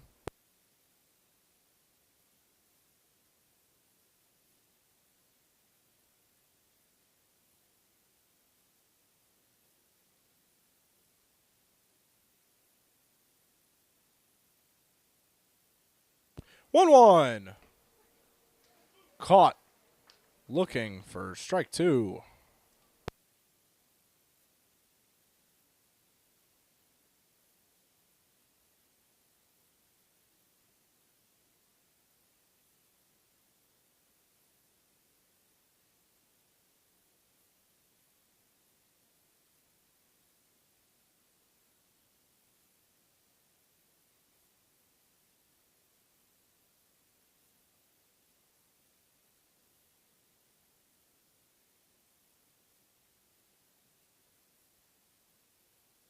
One, two.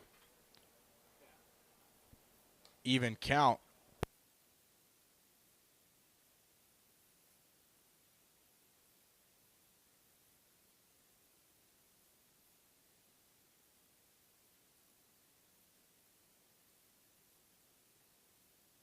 Two. Called ball 3. So another full count for Parker Monday.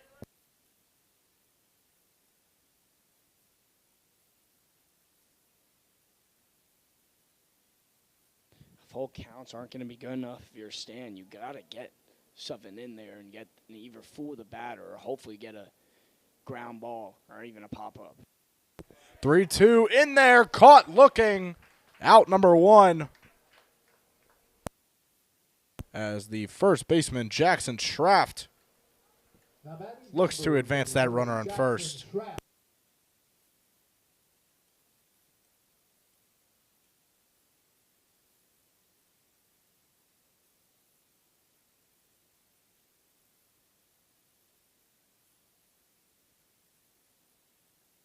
Here's the pitch from Monday, as that one is hit well into right field, and that one is brought in by the right fielder, Joey Little, for out number 2. What a beautiful leaping catch up against the tall right field wall, and we have 2 outs on the board.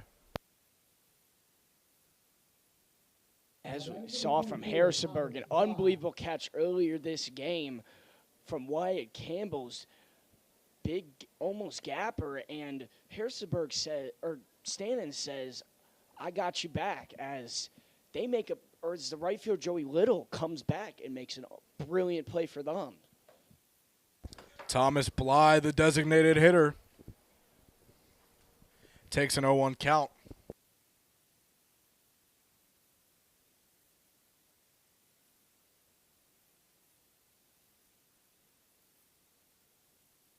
The 0-1 swung on and missed 0-2.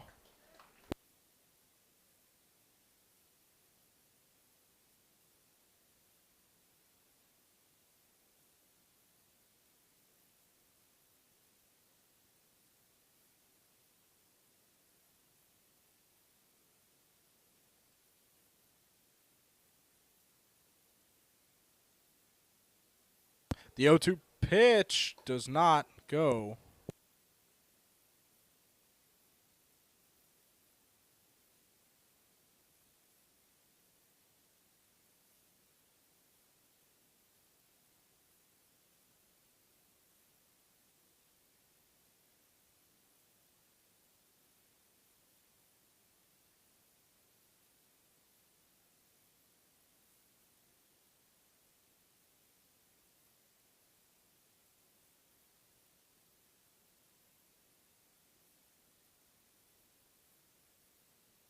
The 0-2 swung on and missed.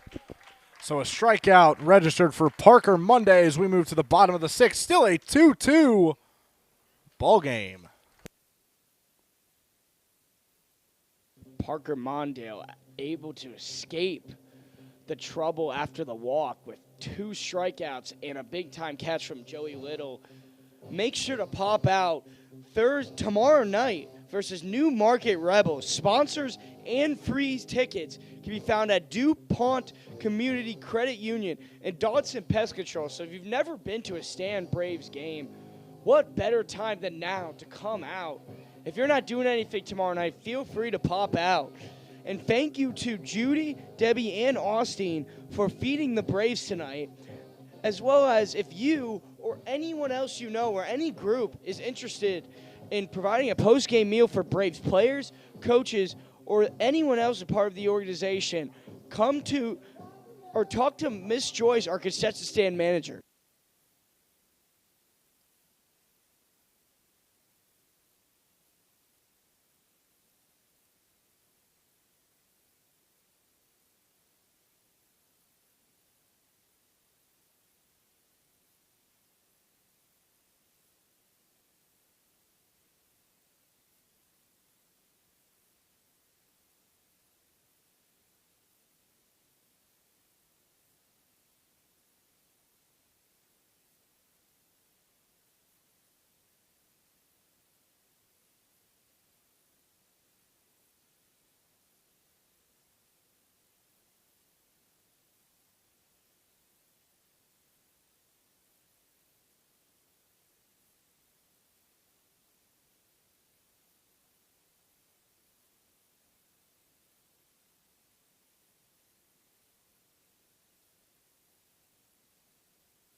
So the 9-hitter, Jackson Ingram, leading it off here in the bottom of the 6th for Staunton. Last time out, a solo shot into deep center left, putting the first run on the board for the Braves. Sparked a lot of momentum for them in that inning as they were able to produce another run with 2 outs. So maybe he can get Stan back into momentum and hopefully help them take a lead here in the bottom half. That's in there for ball 2. Another thing about Jackson Ingram is he is fantastic at drawing walks and getting on base in ways that don't just include hitting the baseball. 2-0, tip back foul, 2-1.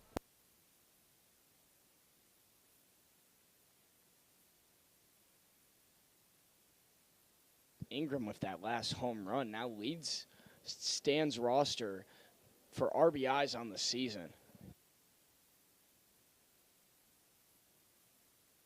So even though he is the 9-hitter, he's still producing in that spot. 3-1 inside, ball 4. Jackson Ingram draws a leadoff walk in the bottom of the 6th for the Braves.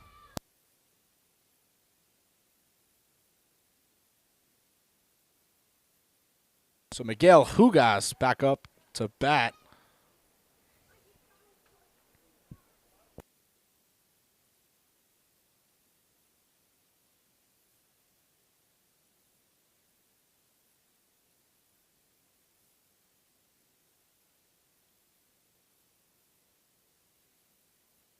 Here's the pitch. Hugas hits that one deep, but it is going to be just foul. Had a nice little sound to it, but just a little bit right. Barely missing. If that ball was even a couple feet to the left, it is long out of here.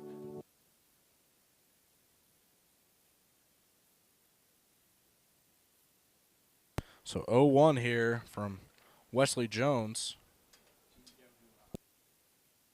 Here's the pitch. Down there for a bolt. Strike 2.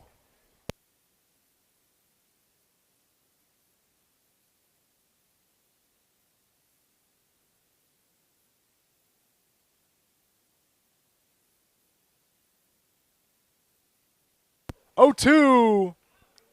Swung on and missed by Hugas for out number 1.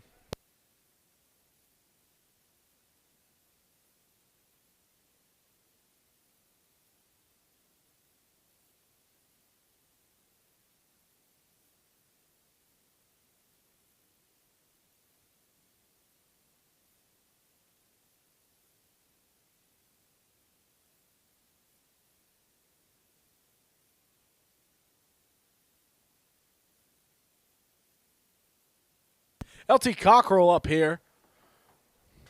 Here's a pitch from Jones. Swung on and missed 0-1.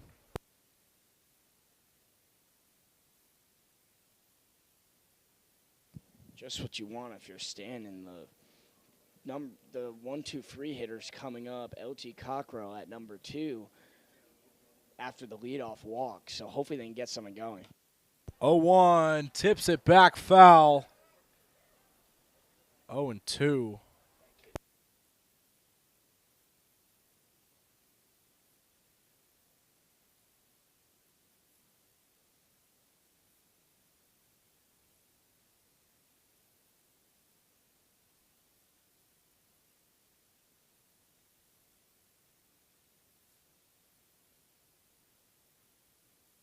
The 0-2 pitch.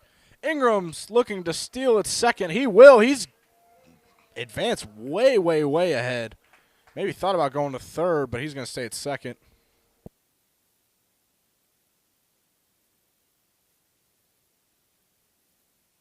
Now we're running in scoring position for LT Cockrell and due up Wyatt Pfeiffer. So 2 big-time hitters with a chance to give Stan the lead.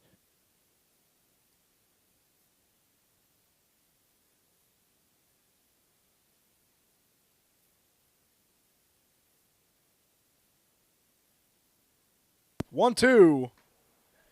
Outside 2-2. Ingram's going to make it to third.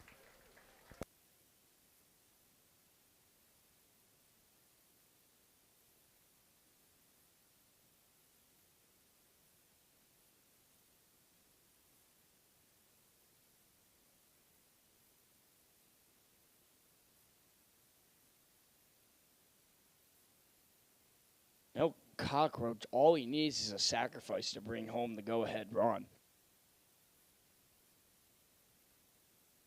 2-2. Tip back foul.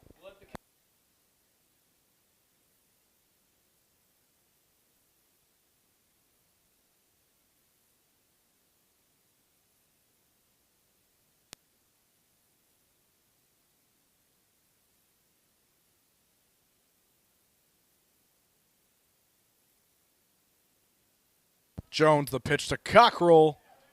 Just in there for out number 2. Caught looking. Wyatt Pfeiffer up to the plate. That go-ahead run just 90 feet away in Jackson Ingram. We've seen so many clutch moments from Wyatt Pfeiffer throughout the season.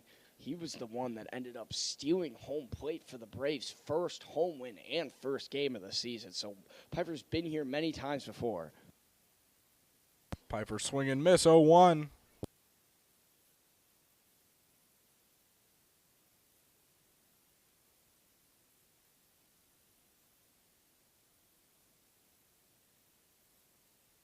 Oh, 1 count. Chopped at and grounded out. The throw to first will be there, and it is the end of the 6th inning. We move to the top of the 7th.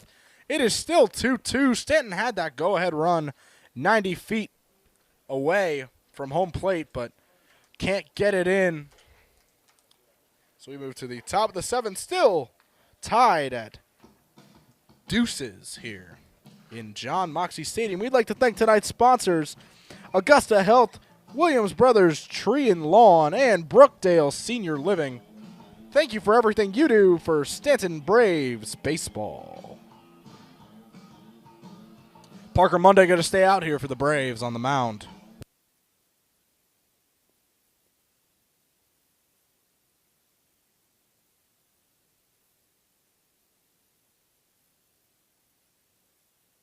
Leslie Jones up to 3 strikeouts, which was the pitcher for the Harrisonburg Turks this past inning.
So Parker Monday's first pitch to the leadoff hitter, Steel Bird, the catcher, gets in there for a strike. And the next one gets in there for a strike, 0-2.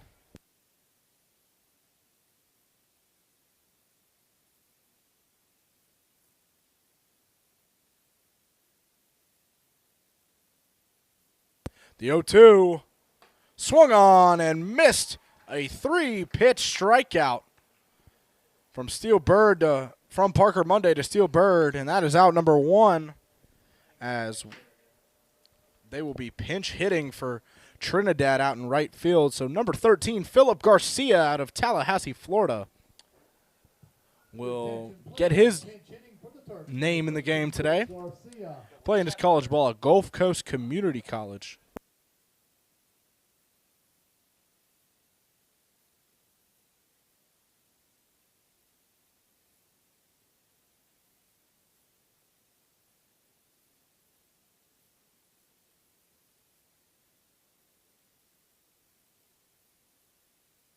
The pitch from Monday. And Garcia's first pitch that he sees on the day is caught looking for a strike.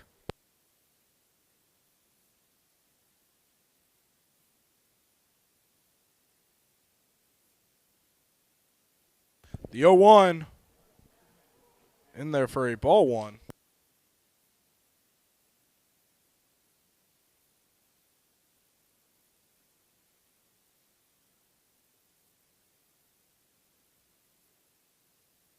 The 1-1.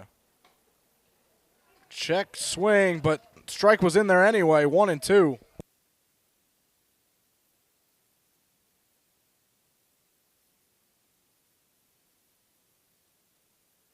The 1-2 pitch. Chopped at foul. Stays 1-2.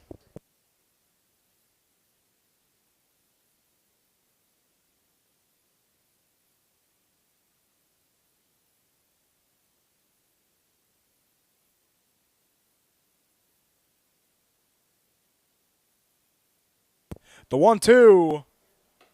Just a bit high. 2-2.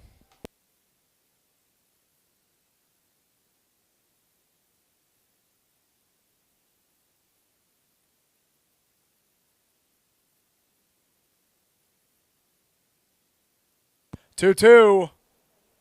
Just in there. Another full count here.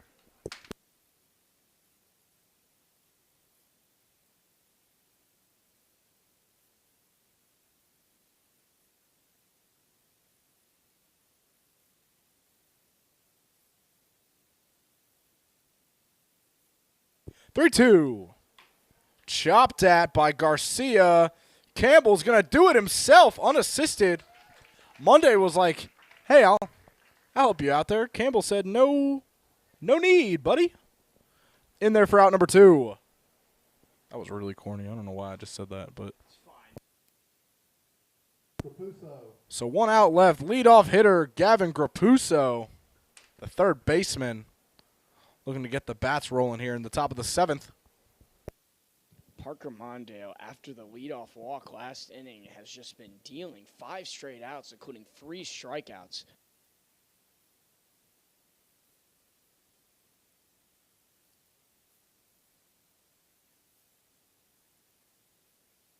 Oh, 1 count.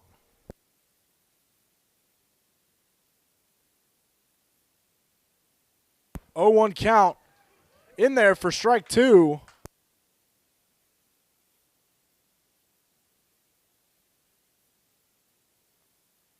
So Parker Monday here, 0-2 count here for the third baseman, Grapuso.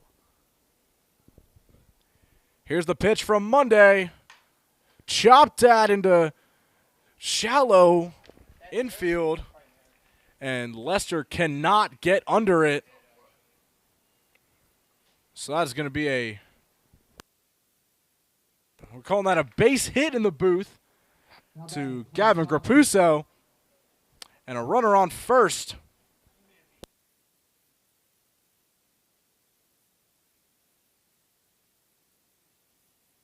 Would have been a tough play anyway for the second baseman. It would have been close. Monday's pitch to Clay Thompson is he swings and misses 0-1.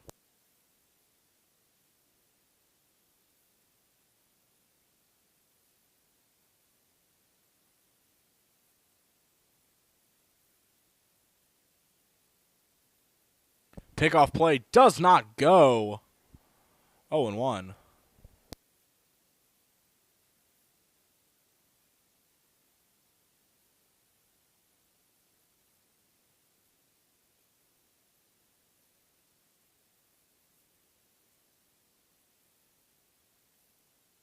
So a balk is called.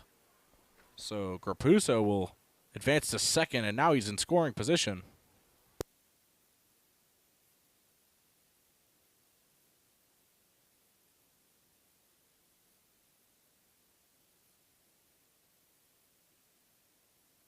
Oh, 1.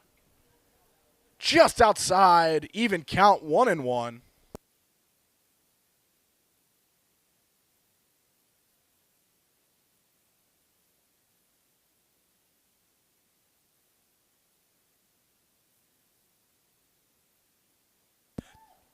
The The 1-1 pickoff play doesn't go.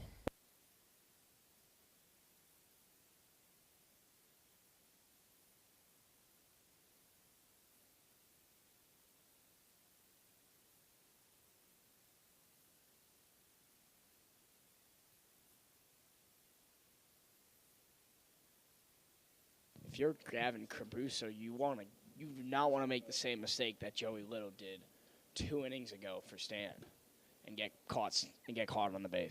That ball is up and out, 2-1.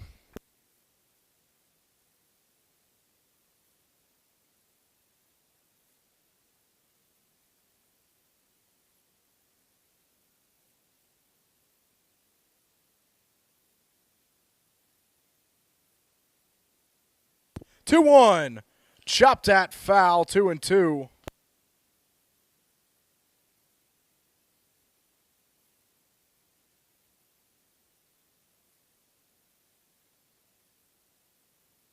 Klay Thompson 2 for 3 on the day with 2 singles, and hopefully looks to continue that hot streak of hitting here to continue the inning for the Turks. 2-2 pitch, chopped at foul, 2-2.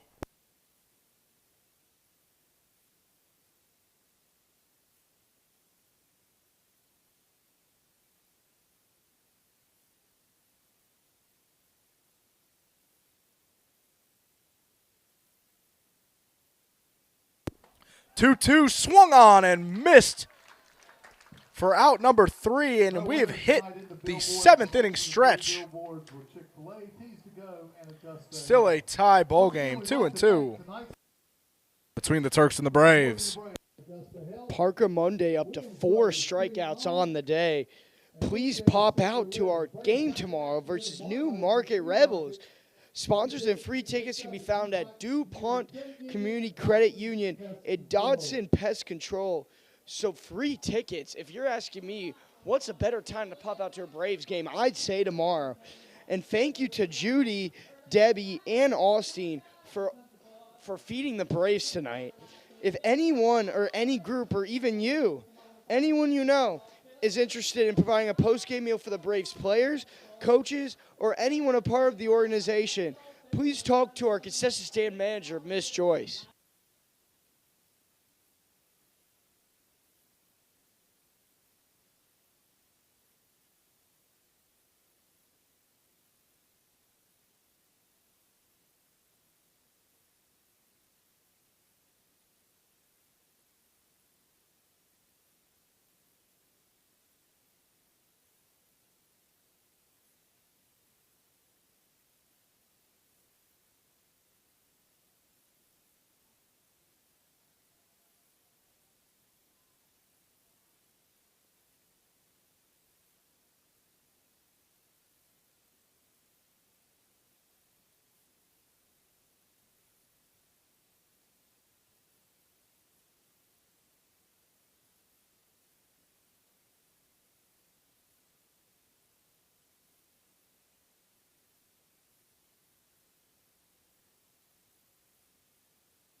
Leslie Jones stays in with only 1 walk and 1 hit given up with 2 strikeouts so far in the day.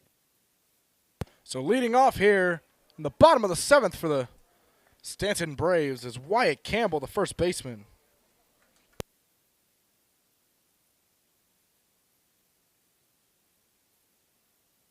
The 0-1 popped up by Campbell. Bird looks like it's under it. Grapuso can't get a hold of it, but it stays in. It stays in Bird's hand.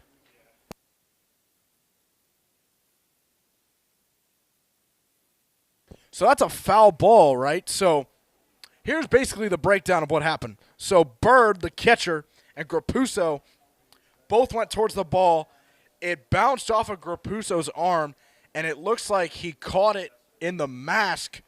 The catcher, Bird, caught it in his mask, and then it fell into his glove. So it is a foul ball. If it would have just went straight from his arm to the glove, that might have counted. But in that case, it hit the glove. It hit the mask. So No. So no play there. Wyatt Campbell still a 0-2 count after chopping that one foul.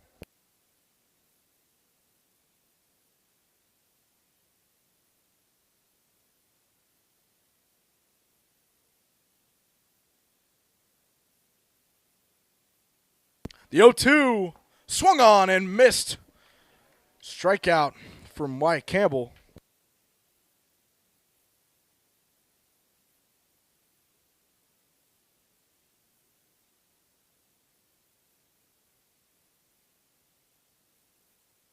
Joey Little with the double, and he's 1 for 3 on the day, but the costly base running error at second base. So hopefully if he gets on base, he won't look to do that same thing once again. Here's the pitch here. Joey Little hits that one, popped up, but that's going to land in the shallow infield, and Joey Little got himself it would be a base hit, but that was very, very shallow, and the second baseman, Long, somehow just couldn't get under it, and the Braves have a runner on base. Off the bat, probably from Long's point of view, it looked like it was going into right field, but he guessed that completely wrong as the ball completely died and barely even got past the grass, which Long wasn't able to make the play in time and get back to the ball. First pitch in there for Lester is called a strike one.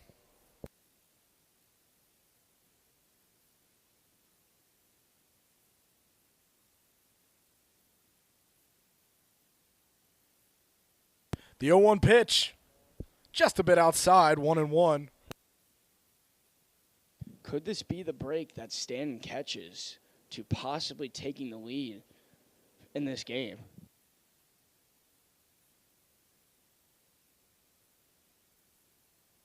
One. Check swing. Home plate ump says he swung 1-2.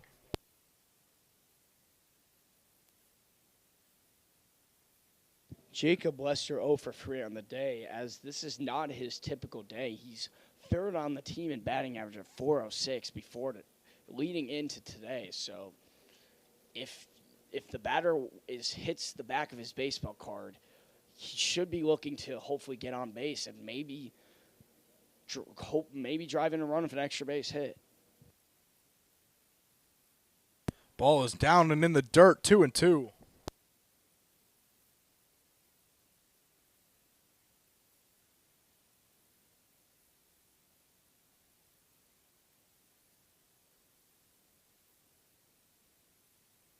The 2-2 pitch from Jones inside, 3-2.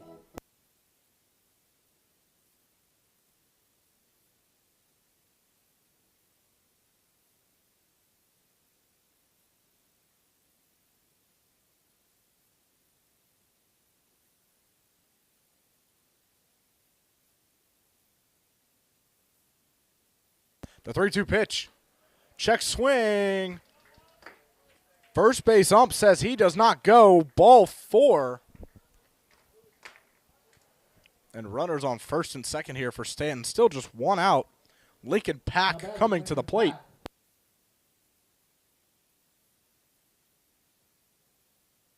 Lincoln Pack 0 for 2 on the day with a walk. And he's in a big spot here as a base hit could give the Braves a lead. Jones to Pack. Just a bit high, 1-0.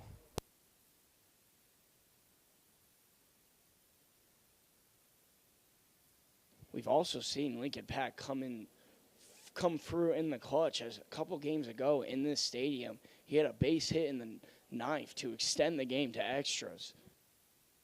1-0. Ball 2.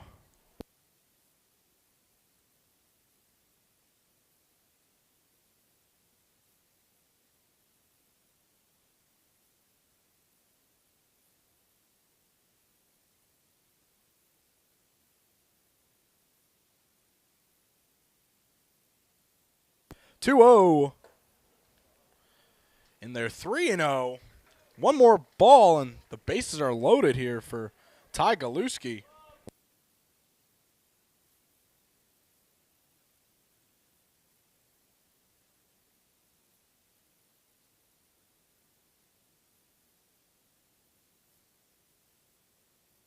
3-0. In there for strike one.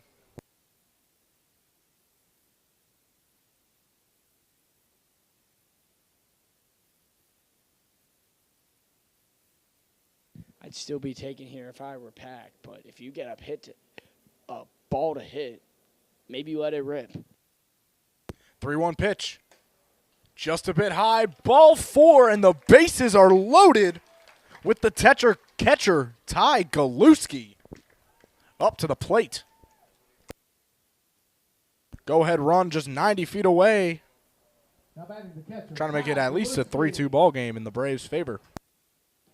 Don't got to think anything crazy here. If you're Ty Galuski, all you need is a fly ball to left, center, or right, and you get a run across. So don't be thinking too crazy with this at-bat here.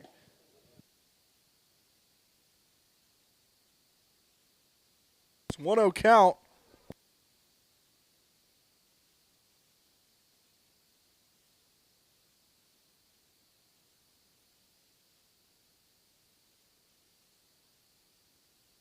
The 1-0, chop back foul, 1-1. First real trouble Wesley Jones has been in, as the last two innings has been nothing but great dealing from no runs off one hit and two strikeouts for Wesley Jones so far in this game. 1-1. Ty Galuski drives one deep center left. The ball is brought in, but a runner will score just deep enough. A sac fly for Ty Galuski. And a second run in there. He is called out. Lester is not happy about it. Nonetheless, a 3-2 Staunton lead.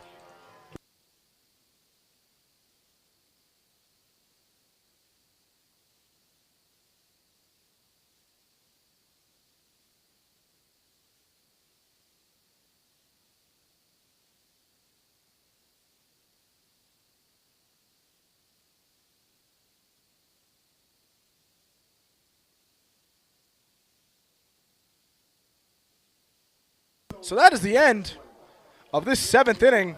We move to the top of the eighth. Staunton finally has a lead. We'd like to thank tonight's sponsors, Augusta Health, Williams Brothers Tree and Lawn, and Brookdale Senior Living. Thank you for everything you do for Staunton Braves baseball.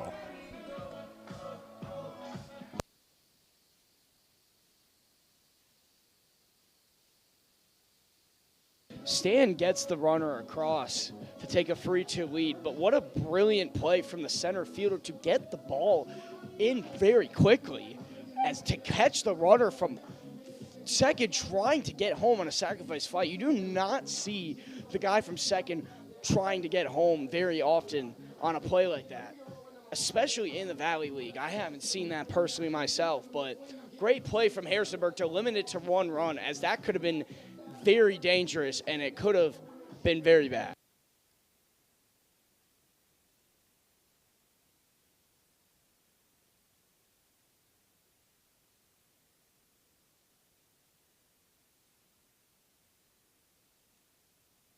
Parker Monday staying in this game for the eighth inning. Staunton has had trouble keeping leads in this eighth and ninth inning, especially with just one run up. Look at Culpepper, for example. They need 6 outs, but only one run typically doesn't really get the job done if you're Staunton. So you either need great fielding here, or you need a couple insurance runs here in the bottom of the eighth. As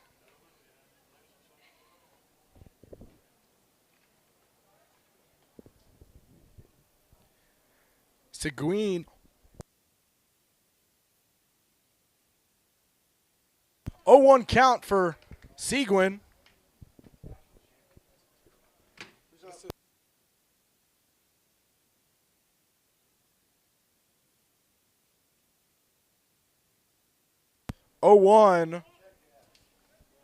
First base ump says he swung.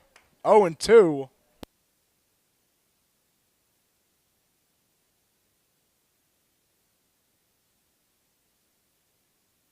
So the Turks limit the damage in that last inning, and this is very well still anybody's ball game here in the 8th. 0-2, tip back foul.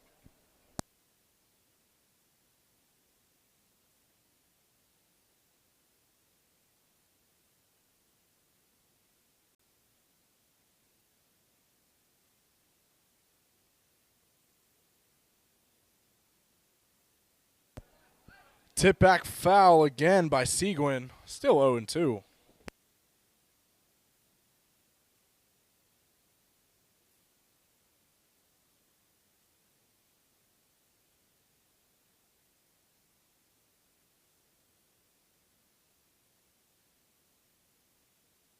The 0-2 pitch chopped at into center field. Lester to throw to Campbell in time. Out number 1.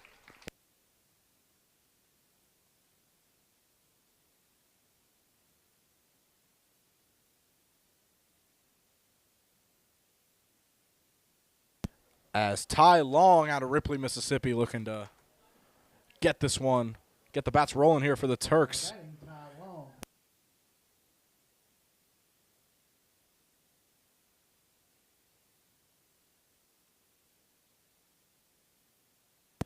First pitch from Monday in there, inside, ball 1 to Long.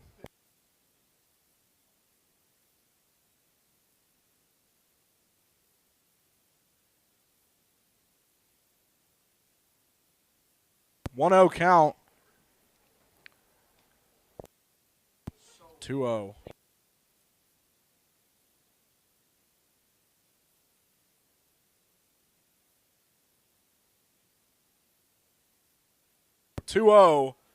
In there for strike 1.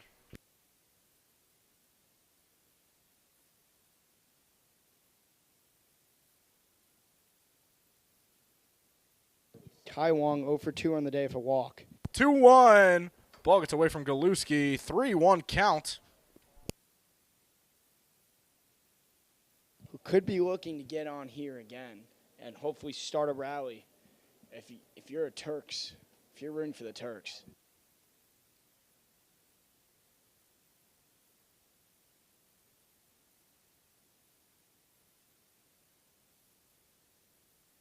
Three-one count. In there for strike 2, full count to Ty Long.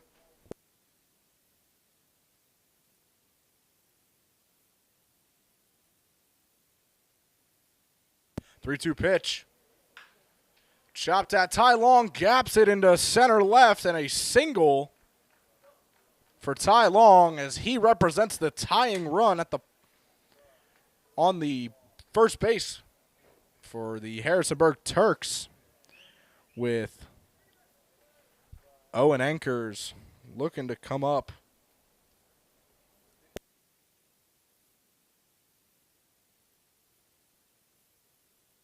So Owen Anchors looks like he's going to get pinch hit.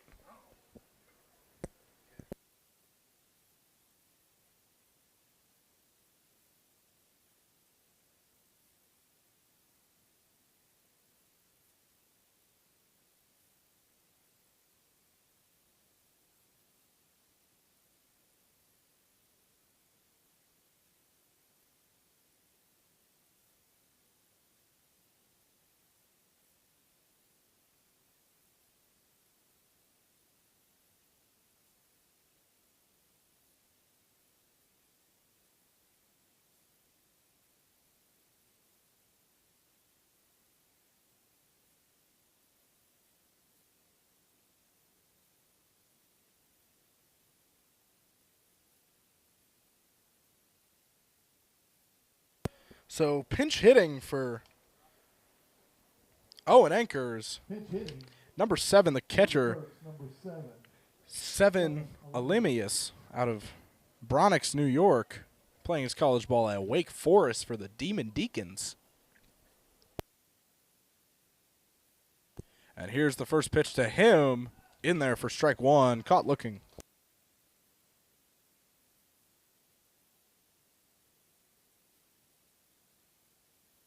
Turks making a last-second choice to pinch hit for the guy at the plate. If I were him, I would be pretty annoyed because I came up ready to hit, and I just got pinch hit for it. 0-1 pitch swung on and missed by Elemius. 0-2.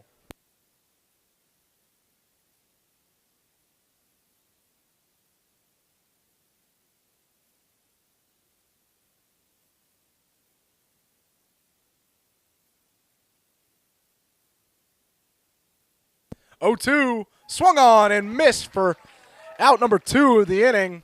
Parker Monday continuing his strong appearance at the plate, at the mound, as Jackson Schraft will be up next, and Brian Sutphen's going to have a talk with Parker Monday.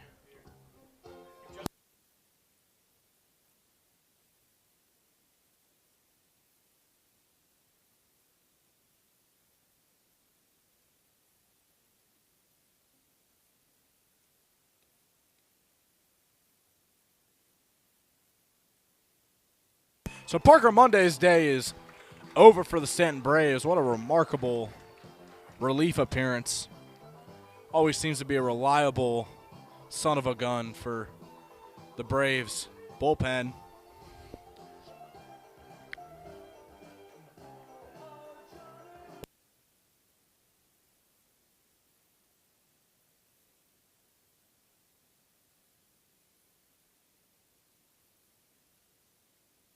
As number 39, Brady Clark, comes in for the Braves. 2 outs here in the top of the 8th. Great day for Parker Monday, and it's all you can ask for as the Staunton Braves manager. After giving up a walk to the first batter he faces, he retires 7 straight with 4 strikeouts, then gives up the hit to Tai Wong, again, who's the only hitter that even got on base during Parker Monday's outing tonight. So, great outing for Parker Monday. All you can ask for if you're Stan.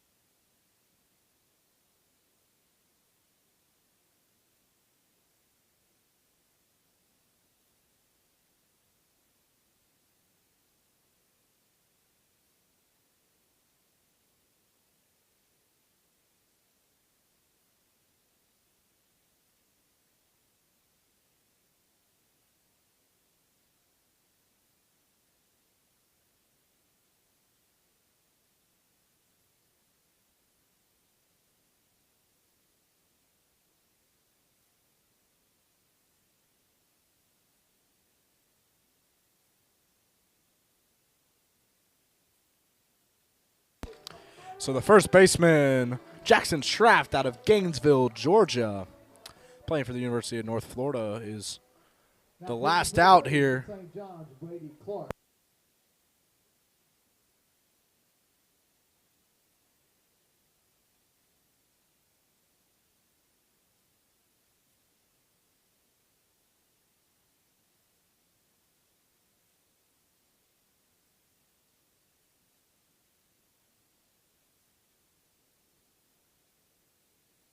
So 0-1 count here for Schraft.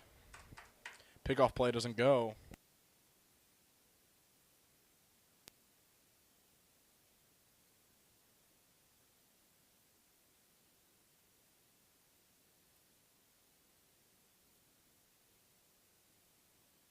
Jackson Schraft 1 for 3 on the day with a single.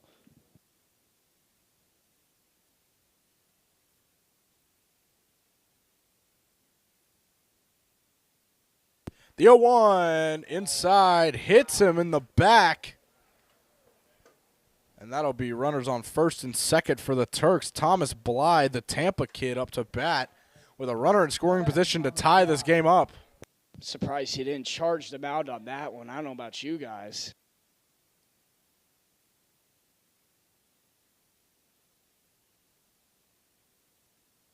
I'd be pretty annoyed if I got hit that hard in the back.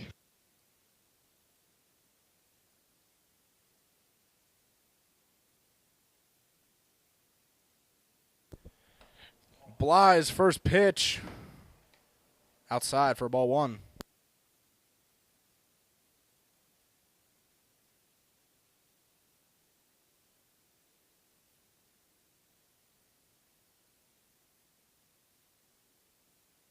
The 1-0 popped up.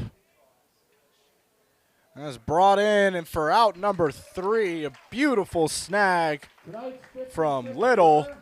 We move to the middle of the 8th, and Harrisonburg officially has 3 outs left to get back in this game.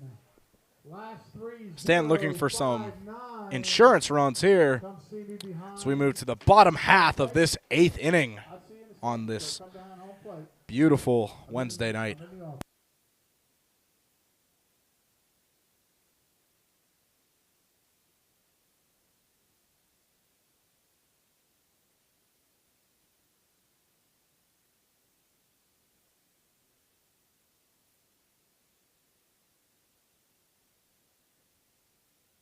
Make sure to pop out tomorrow night versus New Market Rebels. Sponsors and free tickets can be found at DuPont Community Credit Union and Dodson Pest Control.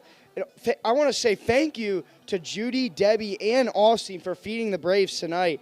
If anyone, any group, or you, or anyone else you would know are interested in providing a post-game meal for the Braves players, coaches, or anyone on the organization, talk to Ms. Joyce, our concession stand manager.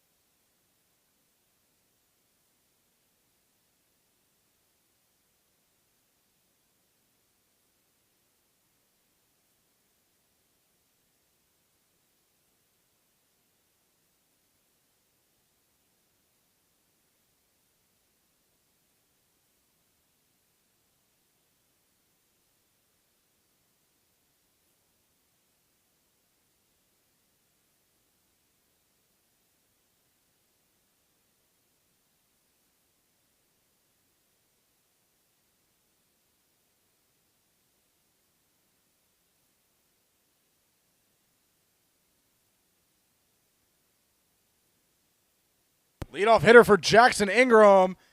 He is safe in there at first. If he didn't pursue so far down the first base line, maybe he could have potentially gotten to second. But no, a leadoff single here for Jackson Ingram and the Staunton Braves in the bottom of the 8th. It only took one swing.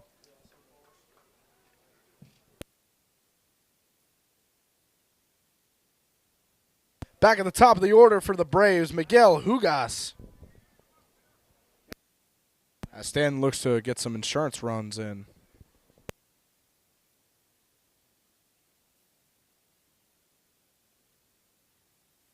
The pitch from Jones. Hugas looks like he's going to be drawing bunt. Pulls back just in time. Ball 1.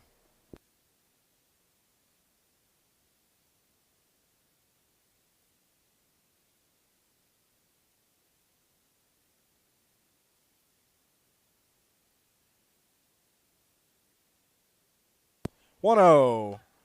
Hugas. That was like just above our little window here in the press box. Made me jump a little bit, not going to lie. 1-1.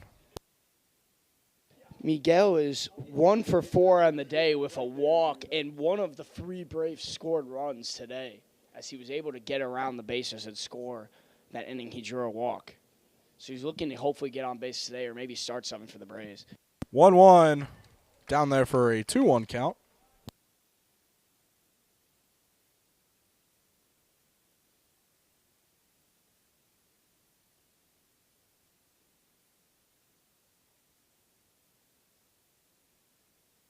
Pickoff play does not go.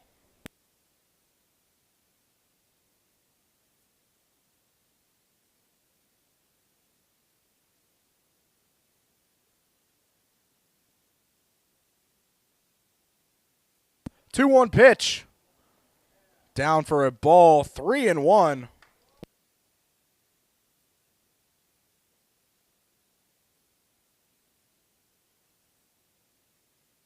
The Harrisonburg leadoff hitter had a great sacrifice bunt earlier in this game, so maybe Miguel's looking to do the same thing here. 3-1 count. Ball is high. ball 4. And runners on first and second. No outs here for the Braves with LT Cockrell up to bat. Braves with the lead 3-2, but always great to get insurance, as that's what the Braves will look to do here. Because a one-run game, one-run lead is never safe in baseball, as the Braves have given up base runners in the ninth in previous games, and sometimes have blown games with only a one-run lead. So it's never safe. You look to get as many runs as you can, and they will look to keep tacking on here.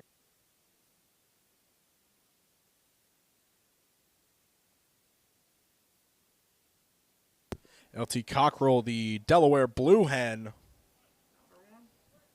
The pitch. He draws bunt. Force out at third is not there. The ball gets away as Jackson Ingram will score. It is 4-2 Staunton. No outs recorded for Harrisonburg. Runners on second and third now. So both runners advance and a score off the ball getting away from Grapuso at third. Jackson Ingram's fast enough. That's going to be a run scored 100 out of 100 times if you're Staunton, with Wyatt Pfeiffer up to the plate with 2 runners in scoring position and nobody out. And it looks like Jones is going to have a meeting.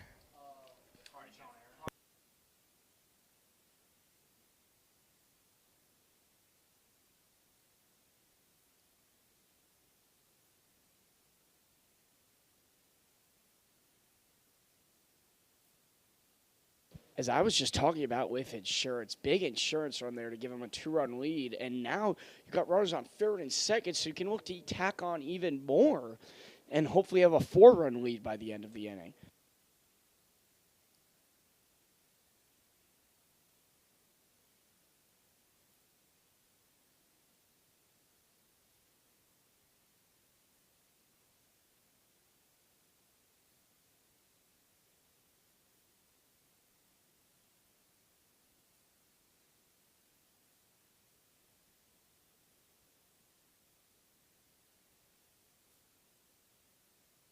Wyatt Pfeiffer takes ball 1. Jones is going to stay in here for the Turks on the mound. 1-0 pitch. Chopped at the force out at first. And they do a little bit of trickery. He is safe in there. Hugas safe in there. Looked like it would have been a little bit of a pickle, but the Braves outthink Harrisonburg, and it is a 5-2 Braves lead.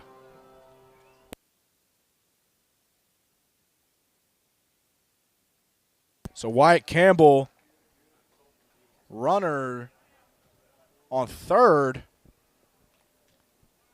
with a chance to extend this lead to 4.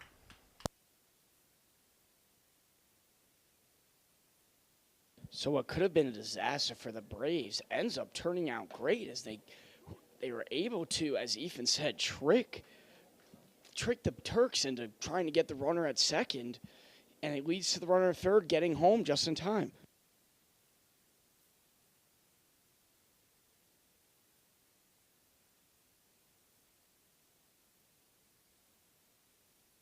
Popped up by Campbell, brought in as the runner will advance to third. The ball gets away, and that is the 6th run for Staunton. A sac fly as LT Cockrell comes home and bases are empty, and the Braves lead is up to 4. Very short sacrifice fly, but if the catcher could come up with it, that honestly is a gun out, but couldn't come up with it. It gets past him, runner scores, and it's great it's great for the Braves, as Pfeiffer is now 0 for 5 on the day, one of their best hitters. If you can get a win when one of your guys like that goes 0 for 5, that's big for Stan. As that ball is hit, and that one gets down for Joey Little, as he is in there at second with a double, and the Braves bats have lit up. Beautiful, like diamonds in the sky for that one. Now batting.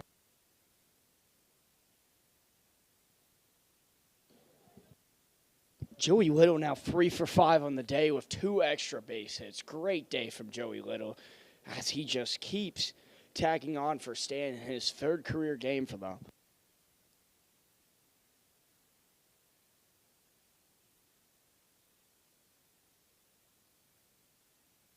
Here's the pitch.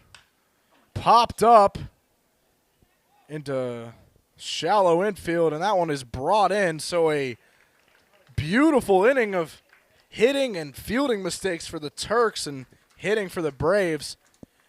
Extends the lead to 4 for the Braves late, and the Turks have 3 outs to figure this thing out. They need at least 4 to send it to the bottom of the 9th.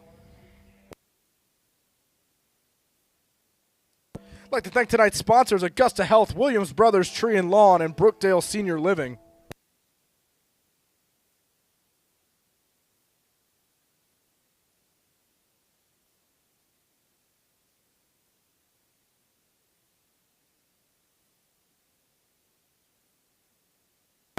Yeah, here's a reminder that Valley League Baseball is funded in part by a donation from Major League Baseball. Brady Clark staying in this game for Staunton. 3 outs needed to secure the win and secure Staunton's over 500 winning record halfway point through the season. And any win for Stan against the Turks is huge as they lead the division over Stan. So 1 win for Stan on the Turks, and that's a 1-game difference that they climb back into this race to winning the division. And it ties up the season series for them as they've got many games left to play in this season series.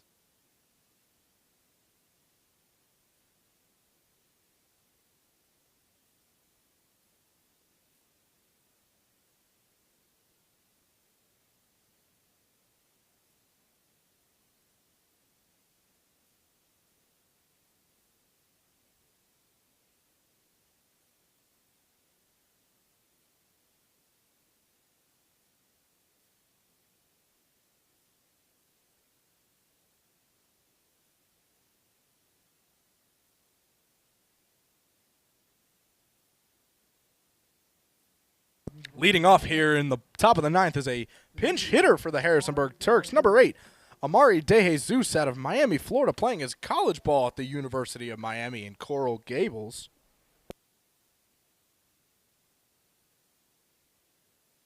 Down there for ball 1.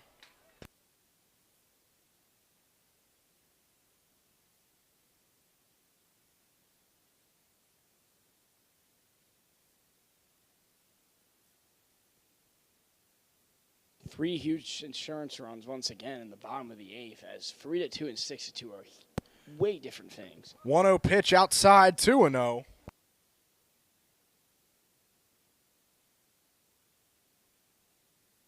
If you're Stan right now, I would not keep throwing balls in the dirt as 1 swing right here would make it a 3-run game, not a tie game.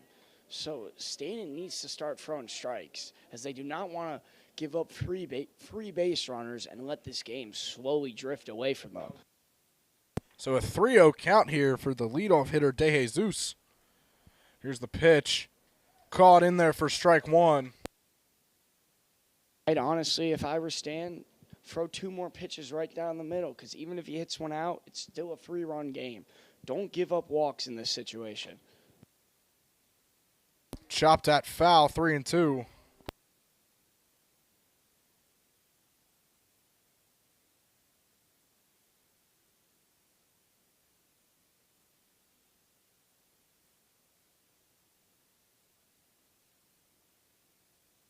Three-two outside, ball 4, and a leadoff walk for the Harrisonburg Turks.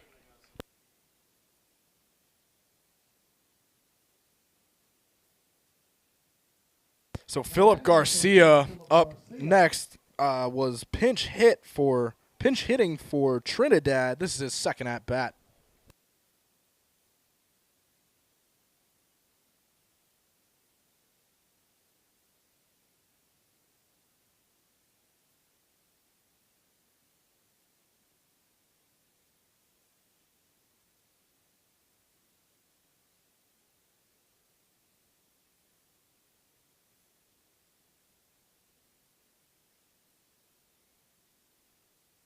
Here's the pitch to Garcia in there for a strike one.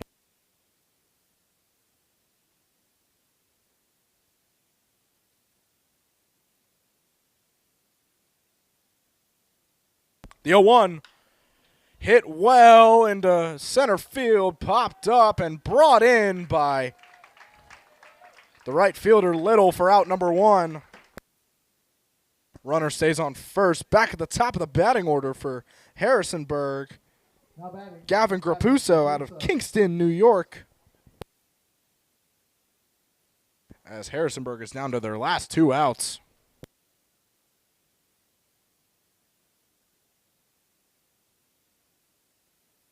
Here's the pitch from Green. From Clark, my apologies. 0-1 count. Gavin with the base hit and sacrifice bunt that set up the Turks to score their only 2 runs of the game. He's 1 for 3 on the day with the sack.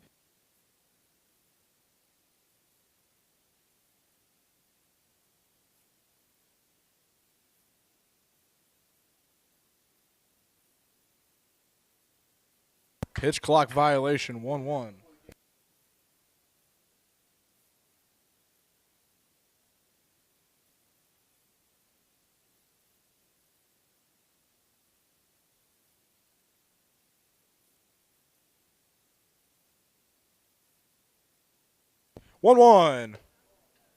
In there for a ball 2.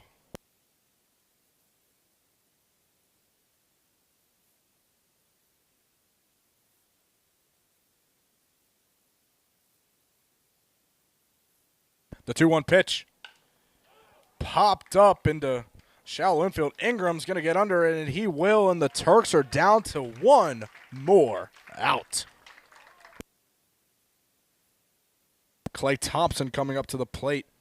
Dad was a former JMU Duke, joining the JMU Dukes this season, extending the Thompson name, wearing that purple and gold.